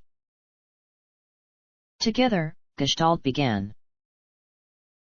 We are greater, Mosaic finished. Trixie looked herself in the eye. Think of all the things I really wanted. Like respect. We are better off feared. The goddess countered. Happiness. Trixie suggested. Power makes us happy. The goddess sneered. Friendship? Trixie said quietly. A ghostly Twilight rested her hoof on Trixie's shoulder, and the blue mare looked back at Twilight with a small smile. We are closer than any friends. Any family. We are one.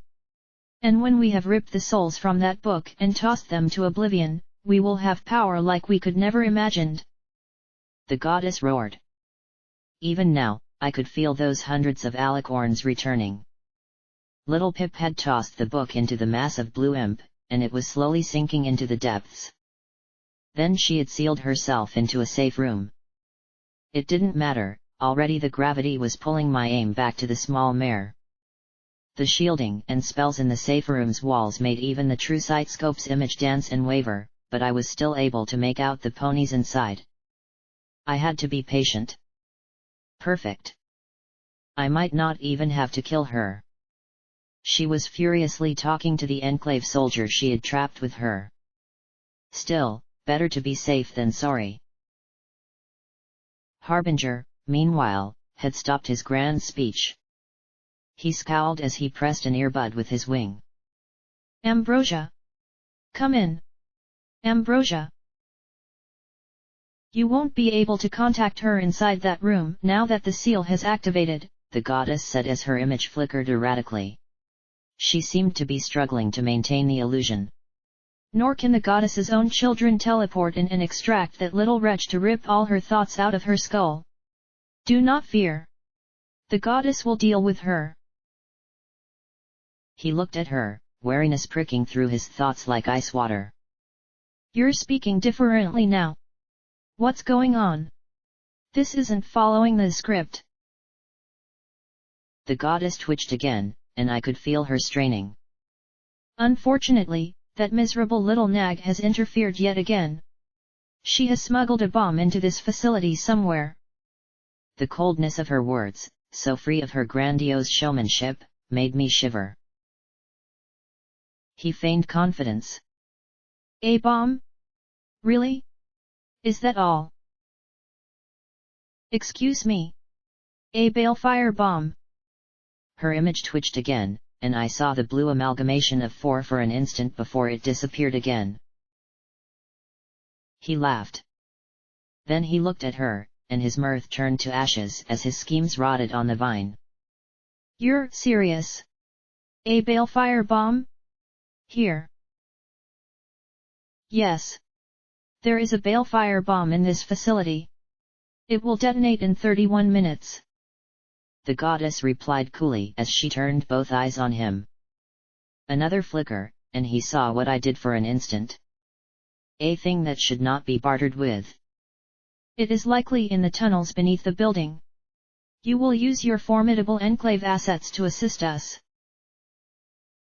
What? Harbinger blurted, then added, Why, certainly. Just allow me to return to the triumphant and we will assist. His thoughts didn't turn to assistance. They turned to getting the heck out of here and salvaging this fiasco. Already he was spinning how to tie this in with Red Eye and give credit to himself for destroying Red Eye's ally. You don't have to do this, Twilight said in tired resignation. This isn't going to change anything, Trixie added. You're still going to be a monster. We are not a monster. The goddess countered as she ordered her children back. I'm not getting through to the triumphant, the second Pegasus soldier said. The signal's not penetrating the walls. You will assist the goddess. What should we do, General? Wailed the third as she backed away. Get out of here. Now. Harbinger shouted, lifting into the air and flying for the exit. Let this freak burn, he said in a sublime example of diplomacy. A telekinetic tendril reached out and wrapped around Harbinger. 2 more snared the second pony. The third got as far as the door before the tendrils grabbed her wings and dragged her back. Her hooves scraped at the catwalk. You are not going anywhere. Then the goddess looked at the other soldier. You. Take all your soldiers into the tunnels. Find that bomb. The hell I will. I don't take orders from big blue goop monsters. The soldier shouted. Just let me contact my forces, and I'll be happy to. Harbinger demanded desperately. But it was all a lie. If he got free, he'd laugh as she burned. It'd save him the trouble of leveling Mary Pony after he finished using the goddess. She could see it in his mind. Freak. Creature. Monster. The goddess dissolved into one inarticulate roar of rage and frustration. Her telekinetics crushed the 3 like sparrows in the claws of a hellhound. But that wasn't enough. No. With an almost bestial fury, she smashed the bodies into the catwalks and vat walls, ripping them to pieces. I kept trying to line up a shot of the entrapped mare. If little Pip would just remain still for a minute, I could do as the goddess wished. No matter how wrong it was. The 4 ghostly mares put their hooves on the goddess's shoulders, and she froze, looking at the meaty gobbets floating before her. Gravity halted, and I felt my mind floating. And for the first time, I saw tears in the goddess's eyes. I just wanted them to help. I know, Trixie said, gently. I just wanted to be loved. I wanted to save every pony. She whimpered as she let the bloody metal clumps fall to the floor. I wanted to be the hero for once. Yes, Twilight replied. I wanted to save every pony I could, too. What have I done? The goddess pled, and I saw her harsh and horrid lines blur a little as she seemed to blend in where the others touched her. I don't want to be alone. You aren't alone, Gestalt said with a smile.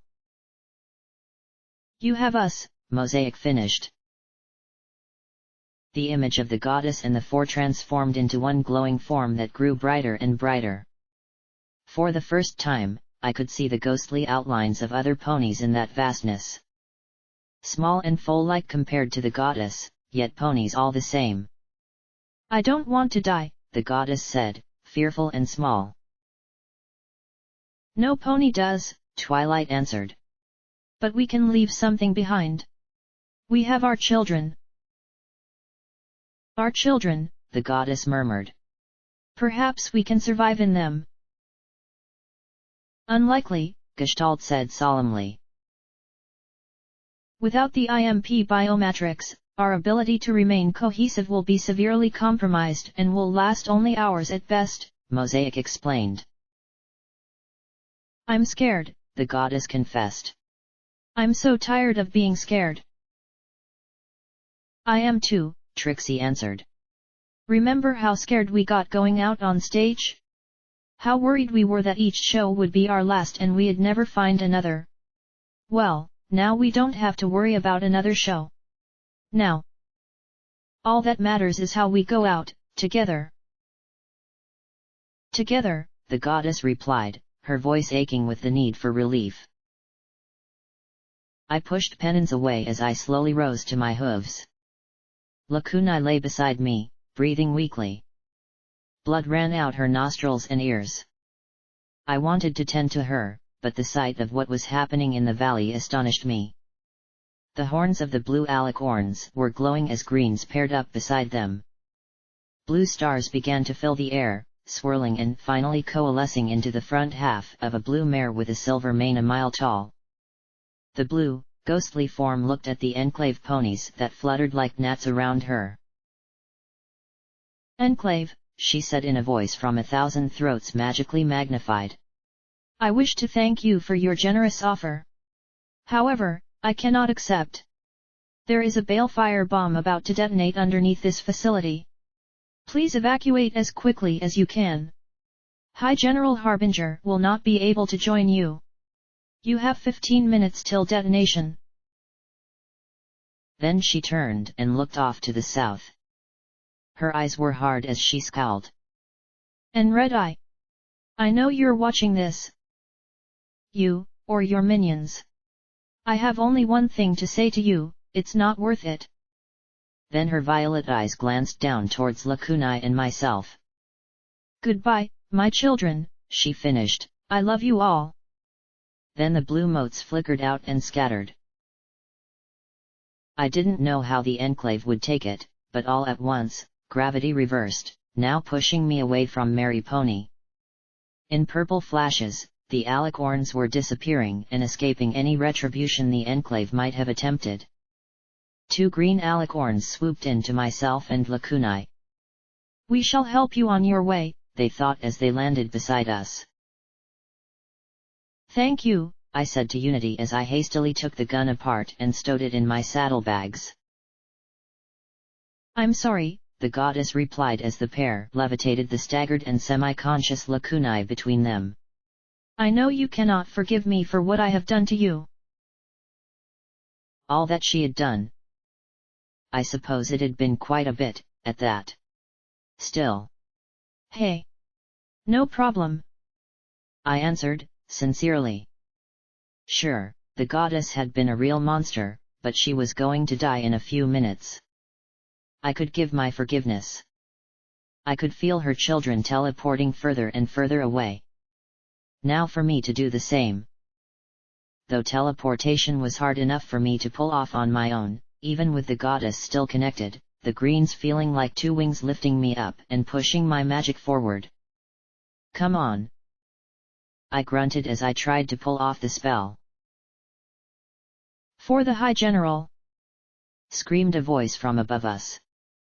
I barely had time to get my guns up as I saw a wing of 5 enclave dive bombing us. The greens hadn't even had their shields up, as we'd be on the verge of leaving. A barrage of crimson struck the left alicorn, and she transformed into a glowing alicorn shape before collapsing in a pile of ash. You stupid sons of mules! I shouted as I pulled out the dueling pistols and targeted the lead pony. A step into Sats and I had 5 shots targeted. Executing, the pistols seemed to roar in slow motion as one, then the other, blasted the helmet of the leader. I had only needed 4 before the visor exploded inward. The 5th painted the back of his helmet with his brains. The remaining green threw a shield around both of us, leaving a tiny window for me to shoot through, as rage exploded inside me. You pull this shit now! I yelled as I fired at the headless formation, which split into 2 pairs, their Gatling beam guns blasting me and the green. The pairs started to pull up, but one of mine was just a little too low. The star metal sword arched up and caught his chest, the impossibly sharp blade slicing from sternum to stifle in one bloody arc. While his armor tried to lift back to the skies, his viscera were pulled into the dirt. The 3 banked and dove again, 2 blasting the green with a focused barrage while the 3rd still aimed for me. The green used some kind of spell. A green ray I had never seen before. The beam sliced through the air, but the 2 twirled away from it and, with a flash, the alicorn's shield dropped under another burst of fire. I ignored the beams cutting me, the operative barding withstanding them well enough, as I blasted at the pair, but when they lifted away again, the green had fallen. Leave me, Lakunai murmured weakly aloud. Teleport yourself to safety. As if I'd be lucky to get 50 feet. The 3 began to dive once more. Their mistake. The crimson Gatling beams ripped into me. Individually they didn't do much, but I wasn't going to last long at this rate, even with the armor. And I had spoken truthfully, I doubted I'd be able to teleport any real distance without the boost from greens. But that didn't mean I couldn't teleport a short way straight up. In a flash, I had left the ground. Equally fast, I realized as I was rammed by the central flyer that this was a very bad idea. I wrapped my hooves around his neck and chest. He struggled to stay aloft, which suited me just fine as one of the 2 came around to grab my back. Big mistake. The sword flashed as it eagerly sliced the helmet off, along with the head in it. After that, the remaining enclave began to blast both of us, and my ride started to tumble out of control. Oh brown rain! He wailed. We flipped over and over together and then landed with a heavy crunch, sending my armaments flying across the rocks.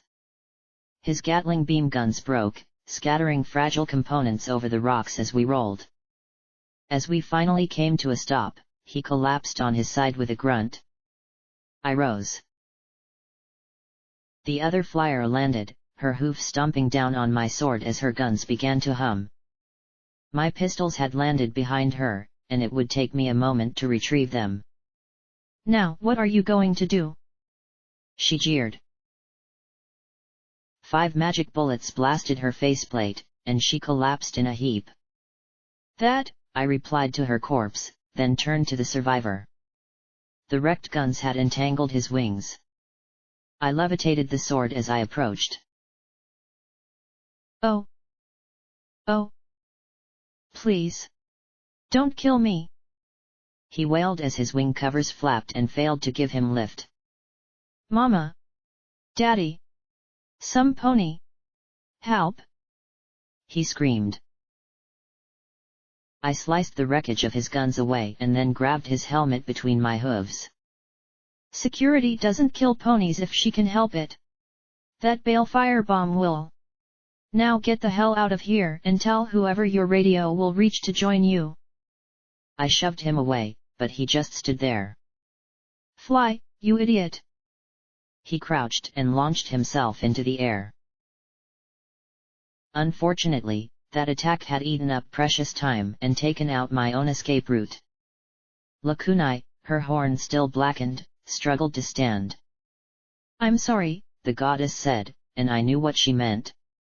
In the time it would take for Purples to jump back to me, the bomb would have gone off.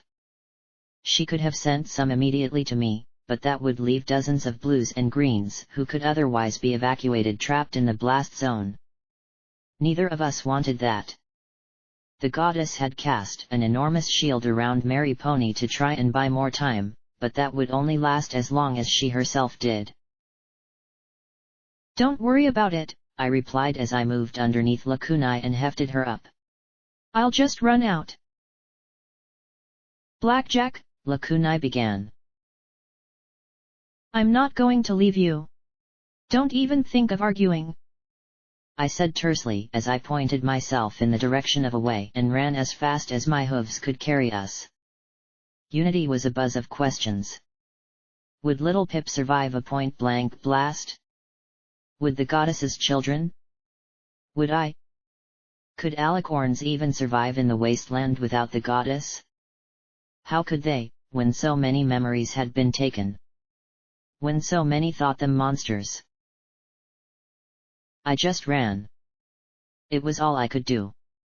I checked above me and saw the raptors and the triumphant laboriously pulling away. The swarms of Enclave in the air were trying to return to their ships as quickly as possible. I couldn't pay any further attention to that, though. Nor was I the only creature running for their life on the ground. I spotted packs of hellhounds who had overheard the warning. Could they get away? Could I? Doubtful. Minutes were down to seconds. All the goddess's children were away. All but two. To the side, I saw a pair of large rocks about 3 feet high and 5 or 6 feet long, arranged in a wedge pointing towards the crater. It was the only thing in that blasted landscape that might count as cover. The goddess was saying something, but I focused on getting Lakunai and myself behind those stones.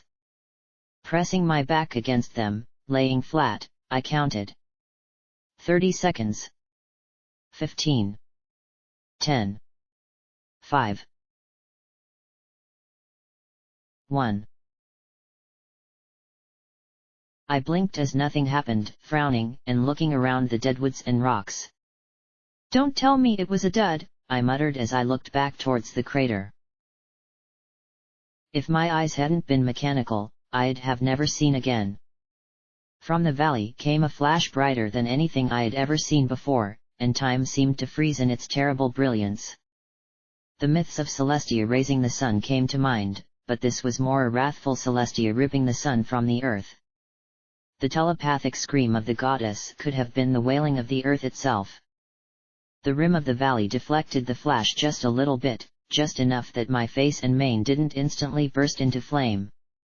Time began to trickle, and I fell backwards as that horrid illumination washed across everything. Every dead tree and bush bloomed with fire almost instantly. The goddess's scream matched the horrible, billowing green and rainbow fire rising higher and higher into the skies, her shield already blown apart like a paper bag with a grenade in it. Then, in advance of the flame, a strange, shimmery bubble of air blew out from the crater. It expanded in every direction, beautiful and terrible. And as it passed over the lip of the valley and through the burning woods, every blaze was snuffed out in a terrible expanding crescent. Every trunk bent as one as it passed by. I felt as though I was trapped in Sats, save for that terrible shimmering bubble. Then it struck me, and I was nearly blasted away. The rocks kept me from being swept away immediately, but they didn't stop every medical signal on my pip-buck from flashing red as I was hit with more force than I had ever imagined. Even having a boat dropped on me was nothing compared to this. I couldn't breathe. Couldn't move. Could barely even think. And oddly, I imagined I could hear the goddess still talking in my mind. Not even a balefire bomb had shut her up, at least in my imagination. The dead trees had been snapped and tossed on the wind like so many matchsticks. I lay on my back, watching with almost abstract interest as the mighty raptors were caught in the rising fireball like tiny models in a whirlpool. One was coming apart before my eyes, cloud and steel just scattering as the machine of war was transformed into so much rubble. A second was on fire, plummeting towards the earth like a dying phoenix, only this time never to rise again. Really, if I hadn't felt myself internally bleeding as my talismans raced to restore me, it'd actually be kinda cool. I was so injured, I couldn't even feel pain. Then I became aware of the ground shaking. My eyes slowly returned down to the lip of the valley. A luminous green baleful light was sweeping across the landscape. It covered the earth as the fireball had filled the skies. Even if I survived the shockwave, I wasn't going to survive this. It was oddly a relief. No, Lakunai said as she rose to her feet. Even battered and bloody, she climbed to her hooves in the face of the catastrophic wall of green veil fire. By the second, her injuries disappeared and her body swelled. The char fell from her horn as she faced the rending storm of fire. Her eyes blazed with violet light. No. You will not die here, Blackjack. You will not. And around us both appeared a shimmering shield, not a bubble but a wedge. And like water on a magical ship's prow, the fire rammed into it and split to either side. Were I not synthetic, I would have been deafened by the roar, but the fire simply scraped against her field instead of racing through us. Through gaps in the green flame, I could see one of the raptors turning end over end in the sky, as if hurled by an immense irisome foal. Then it snapped in two, the ends flying away out of sight. I watched in awe as Lakunai swelled, larger and larger, absorbing the energy pouring in around her. Of course, I was absorbing it too, but for me it meant something a lot less pleasant than more power and a growth spurt. Hold on, Blackjack! Wailed Lakunai as my radiation meter passed from yellow to red. 100 plus rads a second. I didn't know it could go that high. Hold on! She screamed, her field flickering as it battled with the immense stream. She wasn't the only one. Above, I could see the triumphant flying away. Its proud gold spires were melted and its fancy designs burned away, but its immense bulk and armor, not to mention distance, had spared the Enclave siege platform from destruction. Funny. Never though it'd be radiation that got me. I muttered. Even with her shield, the heat was utterly stifling. Lakunai struggled to keep her grip, but she was still growing. Her alicorn magic was the only thing keeping her alive. Me, I might be resistant to radiation, but there was a world of difference between resistance and immunity. Don't you die, Blackjack! Lakunai warned, but it was so hot and I was so tired and hadn't I earned it? Blackjack! The giant alicorn said above me as my vision faded. I quite blissfully passed out as the world disappeared in an emerald hell. Blackjack! Lakunai screamed, her wail following me into that oblivion.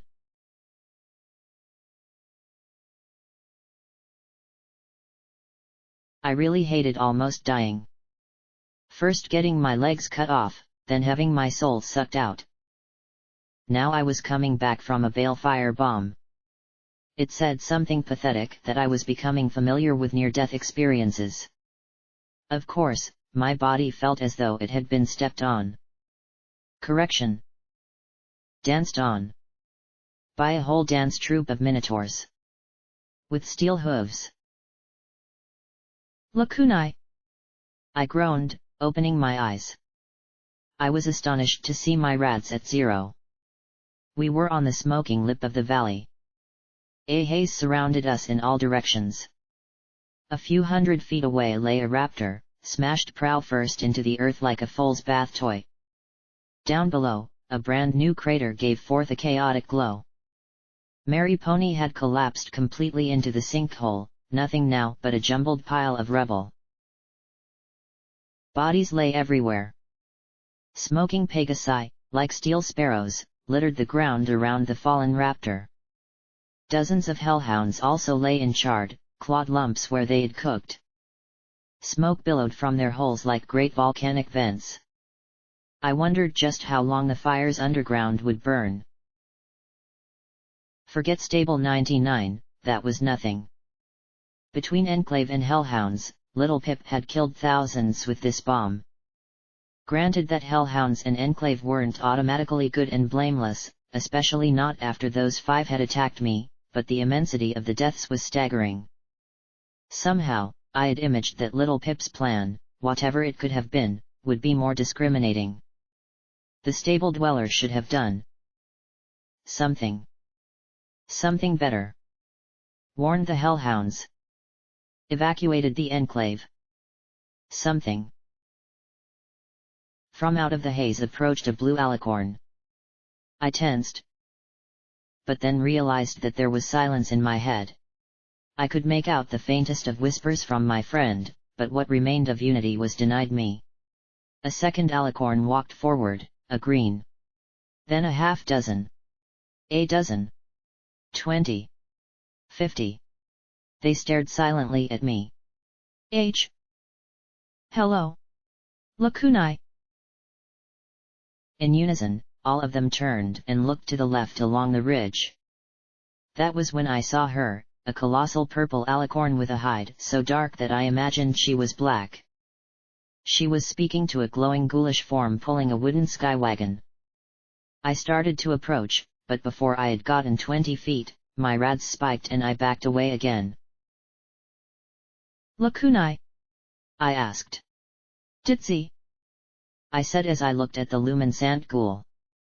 How many undead Pegasus mares rode in chalk?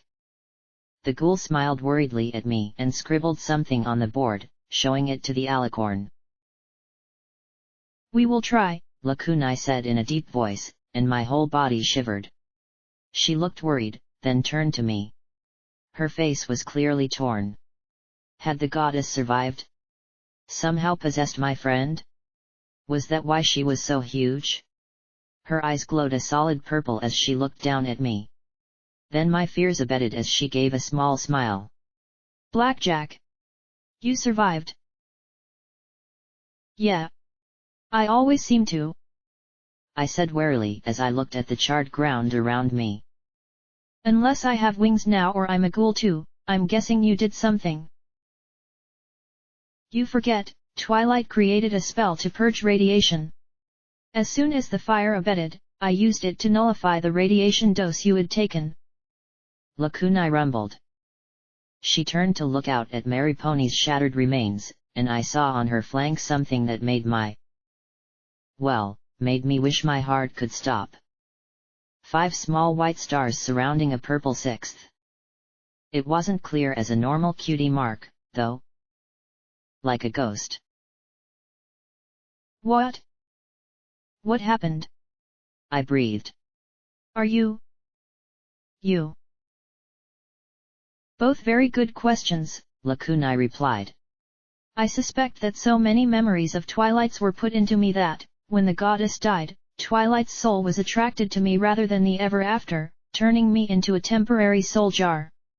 I do not know how long it will last. Minutes? Hours? And you being an alicorn of unusual size. I gestured to her immense bulk. A side effect of the prodigious amount of radiation I absorbed, Lakunai said as she looked down at me. You have been unconscious for several hours. She said quietly. Did you dream? The question was so unusual that I actually thought a moment. No, I didn't. Why? I took back the mental contamination of Psalm. Anything that remains are your memories of her, not hers. She'll not trouble you again, Blackjack. She closed her eyes. A parting gift. Oh, I didn't like where this was going. What are you talking about, Lakunai? You're scaring me. What is Ditzi here for? What's going on? Panic was nibbling at my spine, the need to act, no matter how danced on I felt, pushed at me. Little Pip was supposed to have escaped while we searched for the bomb. The arrival of the Enclave ruined that plan. Zenith escaped on the Griffin Chaser, but with the radiation levels so high all across the valley, it was impossible for Little Pip's friends to return. So they sent Ditzi to find her. Lakunai said solemnly, in the tones of some pony who was trying to break bad news. It doesn't seem possible, I said quietly. How could any pony survive, and if they did, how could help reach them? Can I do anything? I asked weakly, unable to voice my fears that little Pip was likely so much irradiated jelly. Even with the scope, it would take hours, days, to scan the devastation for the safe room, if it survived at all. Ditzy stomped her hoof and tapped her board. Lakunai looked over and shook her head once. I wondered what the ghoul had written. I couldn't tell, I was no longer able to see into her mind. Ditzy chewed her bottom lip and lifted into the air, flying over the crater. She wants to know if all the alicorns can search, but there is another, more pressing, concern. Lakunai said as she looked at the crowd of alicorns around me. What happens to them? Well, they try and survive as best they can, right? I gave a little, weak smile. There was no way that little Pip survived that. I was an augmented cyber pony with regeneration talismans. How could she have pulled through? That the wasteland had lost a pony it needed. I didn't want to think of it. You don't understand. Without the goddess, their souls return to their bodies, but their minds are hollow and damaged. The goddess removed countless memories from them. Who they were, where they lived, what they loved. And so they will be easy prey in the wasteland. A few fortunate individuals will be able to recover enough to survive on their own, but... So? Can't you give them their memories back? I asked with a hopeful smile. With Twilight's soul maintaining a faint unity to them all, I can, Lakunai murmured, head bowed. My smile wavered. So what's the catch? I am not a pony, Lakunai replied quietly. I was never born. I never had parents. I was not transformed into an alicorn. In fact, I was never supposed to exist at all. I am a collection of memories and feelings placed within my body, and that gave rise to my consciousness. If I give those memories back... No, I murmured. No. No. I shouted up at her. There has to be another way. There has to. Just give back half. A third. Keep enough to survive. I implored the immense alicorn. Even if I could divide all the memories within me, I would have no right to a third of a pony's happiness or sorrow. If I return them, I must return them all, and even then many alicorns will be lost and confused. But it might give more a chance to survive. Enough to have some future in the wasteland. I don't care. I yelled up at her. You're not dying like this. Lakunai gave the saddest of smiles. I can't die. I was never born. I looked on in desperation. Maybe you can hold on to a few. Some? The memories of alicorns that don't have bodies to go back to? There has to be enough for you to stay. You. But Lakunai just smiled like she always had, in pain and love and sadness. The connections in unity are failing without the goddess to maintain them. In a few minutes, parts of it will sever completely. I don't have the time or ability to sift through each memory and determine if it should go or stay. Such a thing would take a lifetime for me to do on my own. If I am to return them, I have to return them all. I'm sorry, she said as she looked down at me. And I knew she was, not just for me, but for all that would be lost when she finally went. Horse apples. I hobbled to her, ignoring the radiation in my battered body. I won't let you, I said as I tried to wrap my hooves around her fetlock. I won't. It was childish and immature, but I didn't care. I wept as I held her, looking up at her. Please. I begged. Shh. She stroked my mane gently with the very tip of her wing. Shh. I have to do this. And you know why. If you were me, what would you do? I wanted to lie. I wasn't connected to Unity anymore. I could just lie. But it stuck in my mouth because we both knew the truth. I'd give them up too. And I would weep, and beg you not to go, Lakunai answered me. I hated the truth, but it was like gravity. There was no fighting it. Because I love you. I closed my eyes, ignoring the rads coming off her as I nuzzled her warm, dark fur. I'll miss you. I know. And I am glad that some pony will. She closed her eyes a moment, smiling broadly. I was never supposed to exist. But you offered me your friendship. You made it so that I mattered. You gave me a life and made me feel like an actual person, and that was more than I ever deserved. You forgave my betrayal, and you stood by me when I could not stand by myself. And you made me dance. She sniffed, great tears rolling down her cheeks as she raised her head. Strong hoof, she murmured, but shook her head. I love you, Blackjack. I'm sorry, I said, pointlessly. Needlessly. Sorry for what? I couldn't be sure. Sorry for something I had done. Something I hadn't done. Something that I wish I had done. Right now, all I wished was that I had done something more for her. Been some pony better to her. I love you. I managed to choke out as I backed away. Farewell, she said. She lifted her head, and a golden light issued from her horn.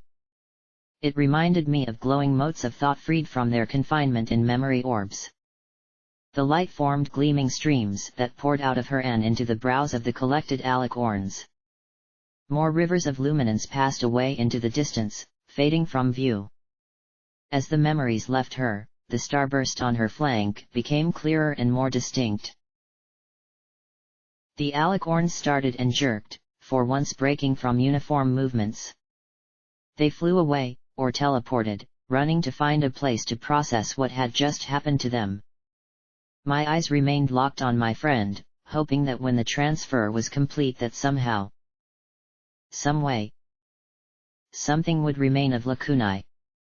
But when the glow ended, the behemoth alicorn remained dark and still as the scorched earth. Lakunai? I asked, backing away. For an instant, she turned and looked at me. A tiny smile formed on my lips as tears ran down my face. That somehow. But then she turned away back to the desolate valley. Lakunai! I whimpered, reached towards her with a hoof and touching her fetlock again gently. I grit my teeth, bowing my head, doing my best to keep myself together. Twilight? I asked. Slowly, she looked at me again. But she didn't answer. Not verbally, at least. What I heard was the faintest whisper over the evaporating Unity connection. You have my friends, came the whisper. For a moment, I didn't understand. Then I saw her eyes on my saddlebags. I opened them up and lifted the first figurine I found. Rarity smiled glamorously at both of us. I levitated it before her, and she stared at it with her immense eyes. Then she blinked and turned away, back to the crater. She has my friends too, Twilight whispered. She? I frowned in confusion. You mean Ditzy? No response. I looked at the devastation. You mean Little Pip? Slowly, she gave the tiniest of nods. She needs help. How do you know? I asked, feeling the connection fray. My friends told me, was all she said before the link broke completely. Slowly, she spread her enormous wings and gave a great flap that knocked me back. Slowly, she began to circle over the tangled heap of concrete, steel, and rock. Many of the pieces were even bigger than the behemoth. Her horn glowed like a violet star. I hugged Rarity's figurine to my chest. "Come on," I breathed as I watched some of the massive boulders shift. "You can do it."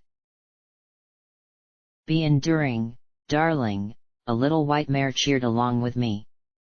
It was impossible. Inconceivable. No pony could move such weight. Then one immense boulder lifted up and was tossed aside. Then a piece of wall. A chunk of foundation. A heap of stone. Each was cast aside as if it was nothing. And then there was a rumble and screech that I heard from miles off as something dark and battered was hauled from the rock slide. It looked like a giant brick of steel and Tanelged reinforcement. Hunks of foundation dangled beneath it, falling away with crashes that I heard from here. Greenish water cascaded from the base of the huge block. For a moment, I was utterly sure that the block would tumble back to the ground, but with strength I couldn't imagine, the metal top was peeled open. I scrambled in my bags for Penance's scope and got it out just as the behemoth extracted something from within the block. I looked through the scope, zooming in. Little Pip was alive. She was talking. I collapsed, dropping the scope as Twilight dropped the shelter. It crashed like an avalanche into the earth. I pulled out Twilight's figurine. "Thank you," I muttered before kissing her brow. "Thank you." I carefully packed everything up as Ditzy flew over to meet Little Pip. I knew she'd get her home safely. Now it was my turn. The behemoth disappeared into the clouds, and Ditzy raced off, likely to get Little Pip to medical aid. I didn't begrudge her not coming to pick me up. No doubt Little Pip had to be in a bad way. I could endure. Ash tinged a faint green began to fall like snow across the charred woods. The silence, within and without, was deafening. "Goodbye," I whispered into that void, in a vain attempt to fill it. I would have lingered, but the ash was making my pip buck tick. I started the long walk back home. Alone.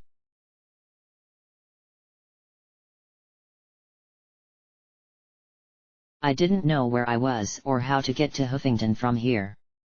The pip buck installed in my hoof had none of my old navigation tags in it. Worse, the radio was busted, so I couldn't even try to hear what was happening in the wider world.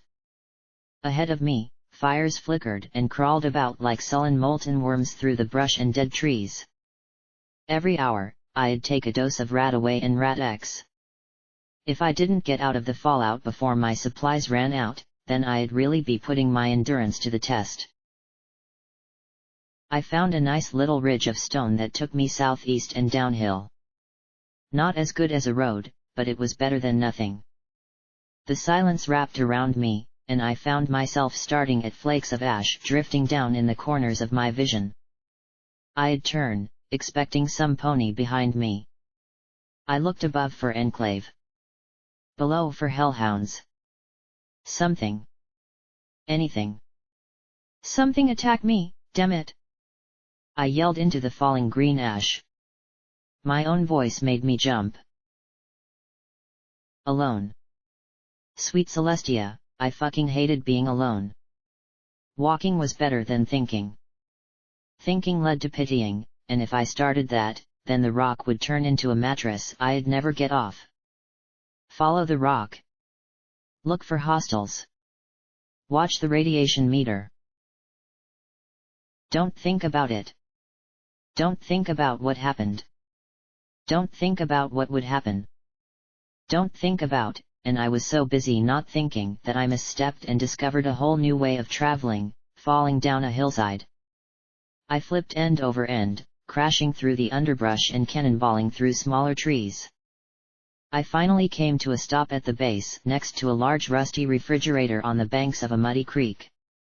I saw, as I struggled to sit up, a pony skeleton lying curled up on its side within the metal container. I looked at it a moment, wondering how the bones, the refrigerator, and an old gambler's hat came to be on the banks of this muddy little trickle in the middle of nowhere. Slowly, I collapsed back. Gravity of a different sort pressed down on me as ash began to cover my visor. My friend was gone. I wasn't upset. I wasn't anything. Since we had met, she had always been there for me, quietly supporting me. She had been my only confidant to what the goddess had done to me. Some pony who could sympathize with me. She hadn't been perfect. She had used me, put some inside me to ease her own burden. But I could live with that. Her companionship had more than made up for it. 99. Hightower. I would have died so many times over, if it hadn't been for her. I should be like that pony in the fridge. What would it take? And I could be. All I had to do was lay there and let the ticking continue. I had survived a boat falling on me, a building falling out from under me, poison gas, radiation, smooze, and enervation. I had sucked up pink cloud, had my legs chopped off and my body violated, and lived through a fucking balefire blast. To think that this was what would kill me. Behind the visor, I sniffed and smiled all at once. Was I really this weak? Was I doing this to myself again? Be enduring, a stoic white unicorn mare in me urged. Be strong. Her orange earth pony friend agreed. Slowly, I rolled over and onto my hooves. Lacoon, I wouldn't want this. None of my friends would, no matter how much I wanted to be selfish and give in and give up. Do better than this, Blackjack. Step by step, I proceeded on in the general direction of east. Eventually, I'd find a road or something. I don't know how long I wandered. A few things, scorched radhogs, weird floating plants, and agitated rad roaches, made suicide attacks on me. The red-barred hellhounds I avoided. When they spotted me, I ran. They had lost so much that I couldn't bring myself to fight back when I could just flee. My meandering course was getting me nowhere. More often than not I found myself backtracking towards Splendid Valley.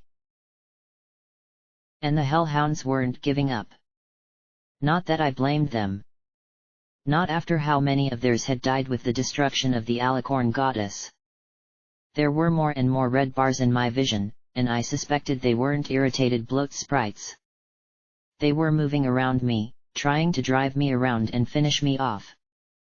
Twice, they had attempted to spring from the ground and rip me to pieces, only to learn that my sword wouldn't just block their swipes but go right through their entire limb.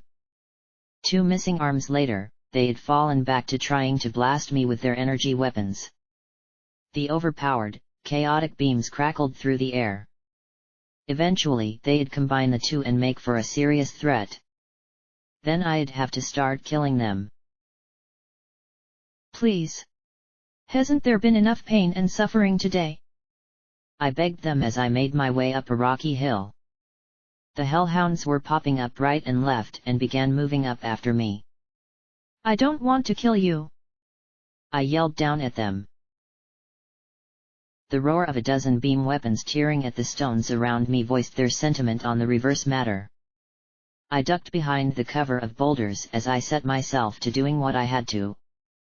A 30-foot drop behind me should keep them off my back. Popping up, I sighted carefully, hopped into sats, and a tiny yellow Pegasus in my mind gave me huge pleading eyes, begging me to spare the poor upset hellhound. Fluttershy was going to get me killed. I fired at his limbs and body.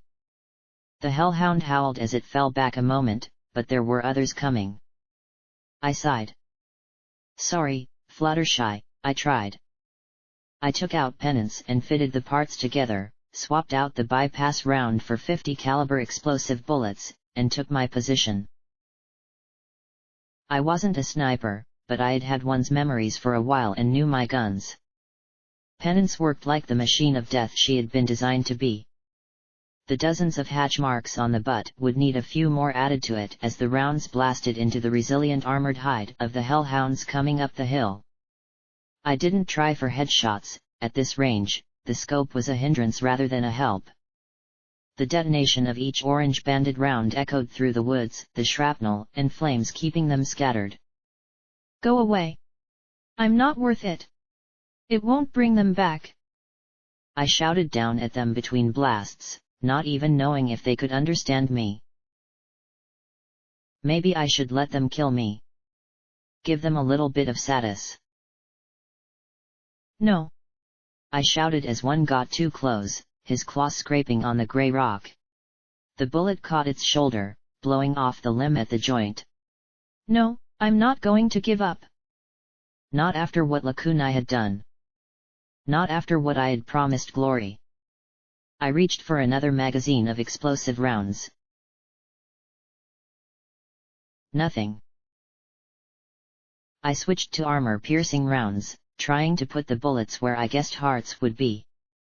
But without the blasts forcing them to take cover. I was only one pony with a gun that could point only one direction at a time. They were being smart, using the boulders and rocks to shield them. It was almost as if they were waiting for some. Pony die! Roared a hellhound behind me, raising his arm to strike. Apparently those hands were also good for climbing. I dropped into sats and bombarded his face with magic bullets, but the hellhound's hide was tough enough to remain intact. I swung the massive sniper rifle around in futility as the hounds gave a howl of victory. Then the air was split by the crack of 4 hooves impacting against the side of a hellhound's skull, and I stared at the sight of a blue Pegasus with a rainbow mane slamming into the hellhound above me. The beast reeled, swiping a clawed hand against her torso as its teeth sprayed from its maw and bony shrapnel. The claws, which could tear through earth, failed to rip through the brown dragon hide leather. With a scream, it tumbled off the cliff just as a second poked its head over the lip. The Pegasus pulled out a boxy beam gun as she landed in front of the rising hound. With the precision of sats, she blasted away at its face with a dazzling barrage of kaleidoscopic light I had never seen before. The beam, rather than being the standard red or green, was a startling spectral rainbow. The overcharged blasts turned the hellhound into a cloud of glittery dust, but a second poked its head up immediately and started to climb over the edge. Undauntedly ejecting the spent gem cartridge, she pulled a brilliantly glowing fresh one from her bags, slapped it into place, tossed the gun into the air, bit down on the grip, and blasted away again, with the same result. I could have made love to Glory right then and there. But there were plenty more hellhounds coming up the hillside now behind me. Rather, there were before the hillside was washed with a series of explosions. Hellhounds reeled, blasting at random for their attackers. One seemed to sniff out the source of those blasts and pointed to a blue pony hidden in the rocks a dozen yards away to my right. He started to charge P-21, but then there sounded a wild scream of delight. "Death from above!" cried Rampage as she dropped from the sky and onto his head. Power hooves discharged in unison, blowing away most of the hellhound's cranium and chest cavity. P-21, suddenly a dripping red stallion, wiped the gore from his face. "You meant to do that?" he yelled. "Well, duh," Rampage drawled. Then a claw burst through the chest of the mare as a hellhound pushed itself out of the ground beneath her. With one sweep, Rampage's head was sent bouncing away over the rocks. "Stupid pony talks too much," the hellhound hissed. Then paused as Rampage's decapitated body reached out with her power hooves and touched its face, patted its cheek, and then smashed a power hoof upside its head. The hellhound hissed in shock and outrage as the headless mare battered at the very confused beast. "Shouldn't you be shooting?" A stallion growled beside me, and I jumped as I saw the shimmer of a zebra stealth cloak. Lancer lifted his rifle and silently blew out the eyes of a hellhound with a wicked beam rifle who had been taking aim at us. "What are you doing here?" I blurted in amazement at Lancer. "The Predator said it was the blackjack defeat effect." Lancer calmly blinded another shooter spraying red death at us. "Apparently I now have to follow you around until I find a new purpose in life or something," he muttered sullenly as he fired again. "I don't care how much the Predator says you need a brooding hot male on your team. I am out of here first chance I get." P-21 hauled Rampage's squirming body up to us and gave a smirk at Lancer. "Oh, how many times I've said that." And he actually chuckled before looking to me. "But Blackjack has this certain gravity that keeps us all coming back to her." I was so stunned, I couldn't even keep penance levitated. The hellhounds had had enough. With howls and snarls, they were pulling back. Apparently this wasn't a good day for any pony. Glory pressed Rampage's severed head to the stump, and it slowly sealed back on. She blinked and looked around. "Oh! We won? Yay!" she slurred. "But... how? Who? I muttered weakly. P-21 and Glory looked away from everything, especially each other, as the former wiped his face and the latter checked pew-pew. "How did you know where I was?" "I told them," Lancer replied grimly, not taking his eyes off the hillside. "They questioned me about your disappearance. Eventually, I informed them that you had seemed not yourself.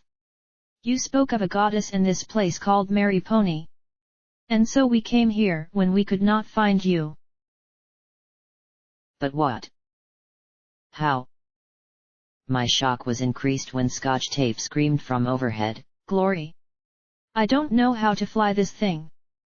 Directly above me hovered a boat. I nearly teleported away then and there, but this boat was suspended beneath an enormous purple bag and had fins sticking out the sides with propellers out the rear. "Without Rampage I can't steer anywhere. Help!" "I'll be right there," Glory shouted, launching herself up to the floundering airship. Rampage blinked and worked her mouth, rubbing the vanishing seam in her neck as Lancer watched in shock. "Whew! Lost my head there for a second," she said as she trotted up to me. "Hey Blackjack! If you are Blackjack, but really, how many other ponies would be dumb enough to fight hellhounds alone? Nice armor. Very badass. How are you doing? Where's Lakunai?" It was the simple, causal question that hit me the hardest. There was only one response to all the feelings churning inside me. I bowed my head and sobbed like a heartbroken foal. Rampage sighed and shook her head. "Definitely Blackjack."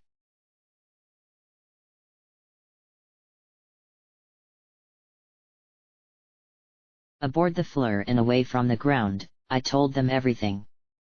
We sat in a circle on the deck, with Boo at the helm, seeming fascinated by the wheel. Some pony had put an old captain's hat on her head, and the sight was so ridiculous and precious that I couldn't keep from smiling a little when I looked over at her. Scotch Tape returned my Delta Pip Buck to where it belonged as P-21 held her. On my other side, Glory snugged up against me. Rampage and Lancer looked on from across the circle. The zebra stallion hadn't taken his eyes off the red-striped mare, and leaned away from her slightly with wide, skittish eyes. Funny how he reminded me of Xanth. I started with how I had connected to the goddess in Hightower. How she had slowly gained more and more control over me. How she had wired my mind to make me unable to speak of her.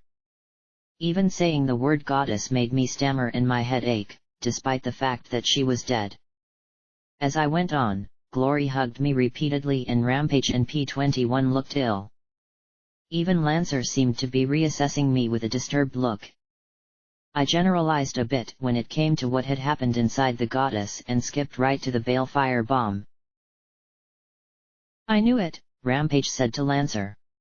Second we saw that flash, I knew Blackjack had to be involved. She's always around when the best shit blows up.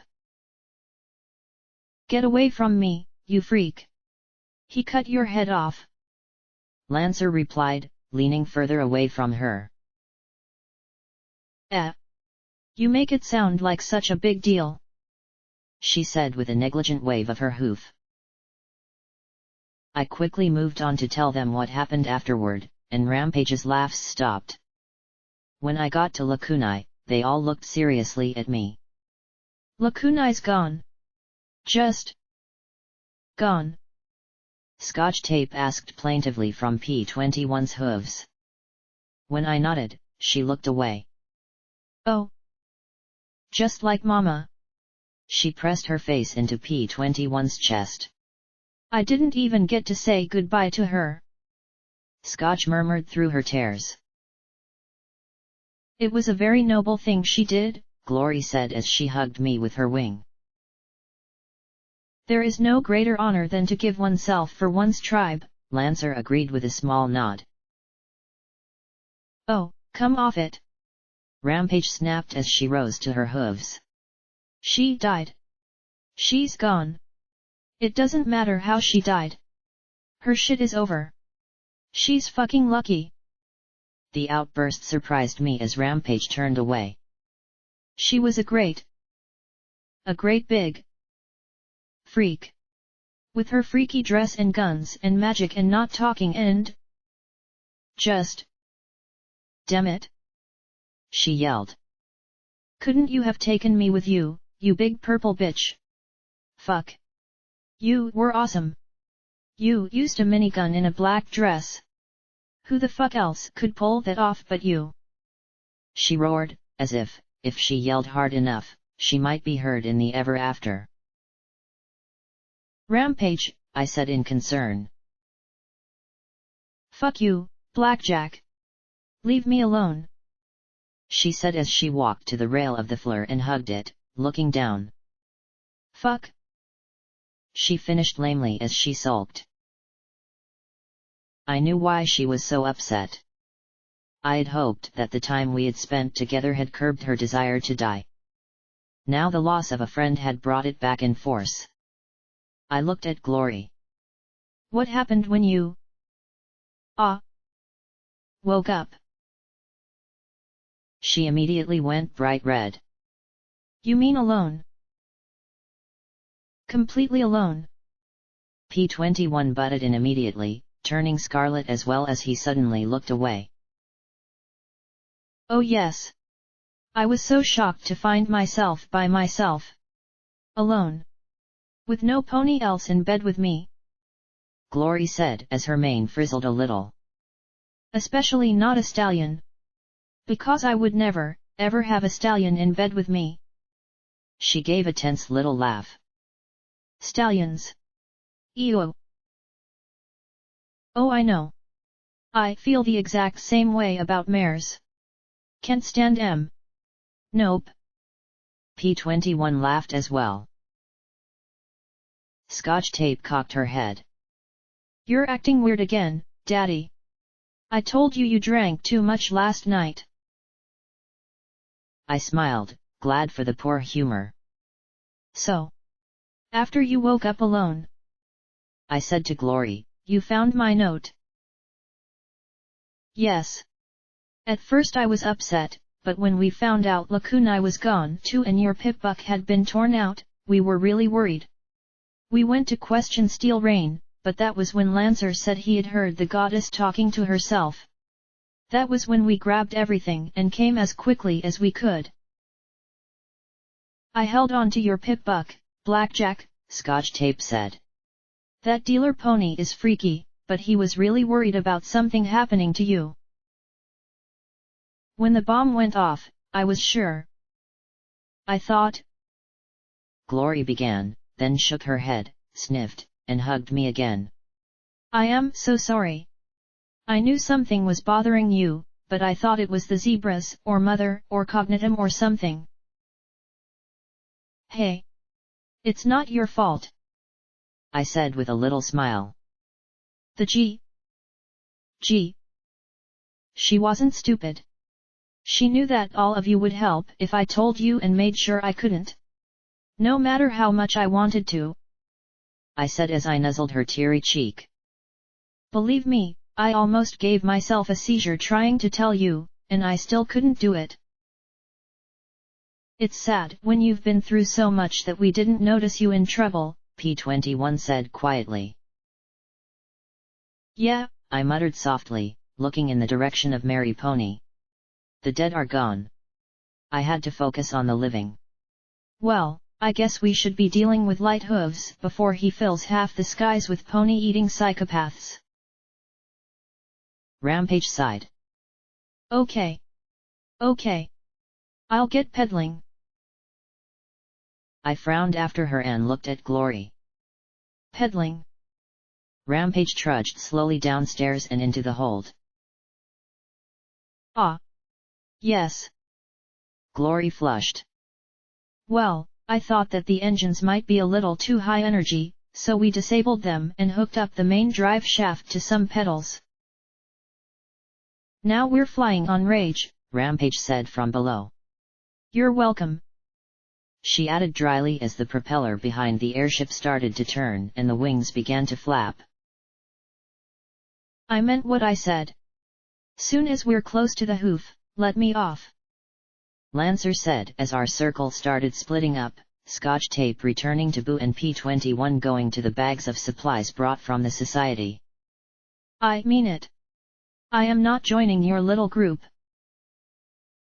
You don't have to, Glory said coolly. And honestly, I don't want you to.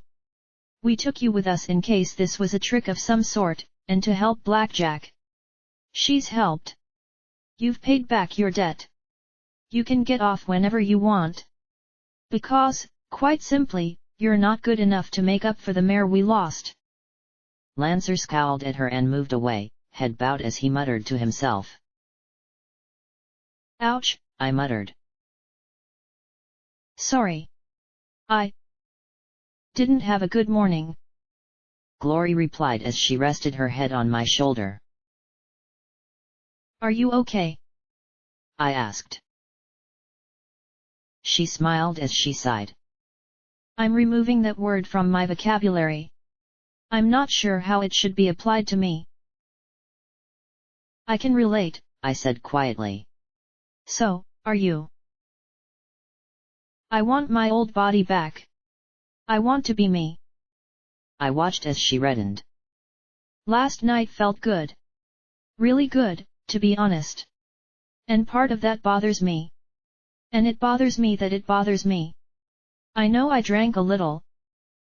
But I never realized what it feels like to be so heterosexual. Bisexuality for the win, I answered and shook my head. Sweet Celestia. I just lost a friend, and I'm teasing you about sex. What the fuck is wrong with me? I think it's your coping mechanism. One of them. It's something you enjoy. Straight. Gay. Kinky or normal. I think it's a safe place you can come back to feel good about life. She said quietly. Bad stuff happens, and you want to get laid so you don't feel so bad. Could be worse.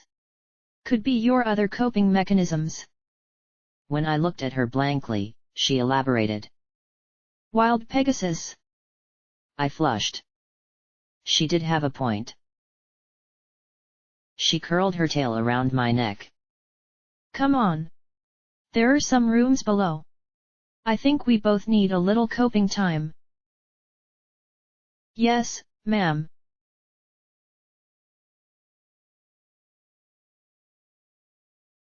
It had been a much tamer coping than usual, with far more cuddling and tears and talking about what had happened than sweat and orgasms. When we finally emerged, I did feel better. We were high in the clouds. Mary Pony, and the pain of losing Lakunai, now lay behind us.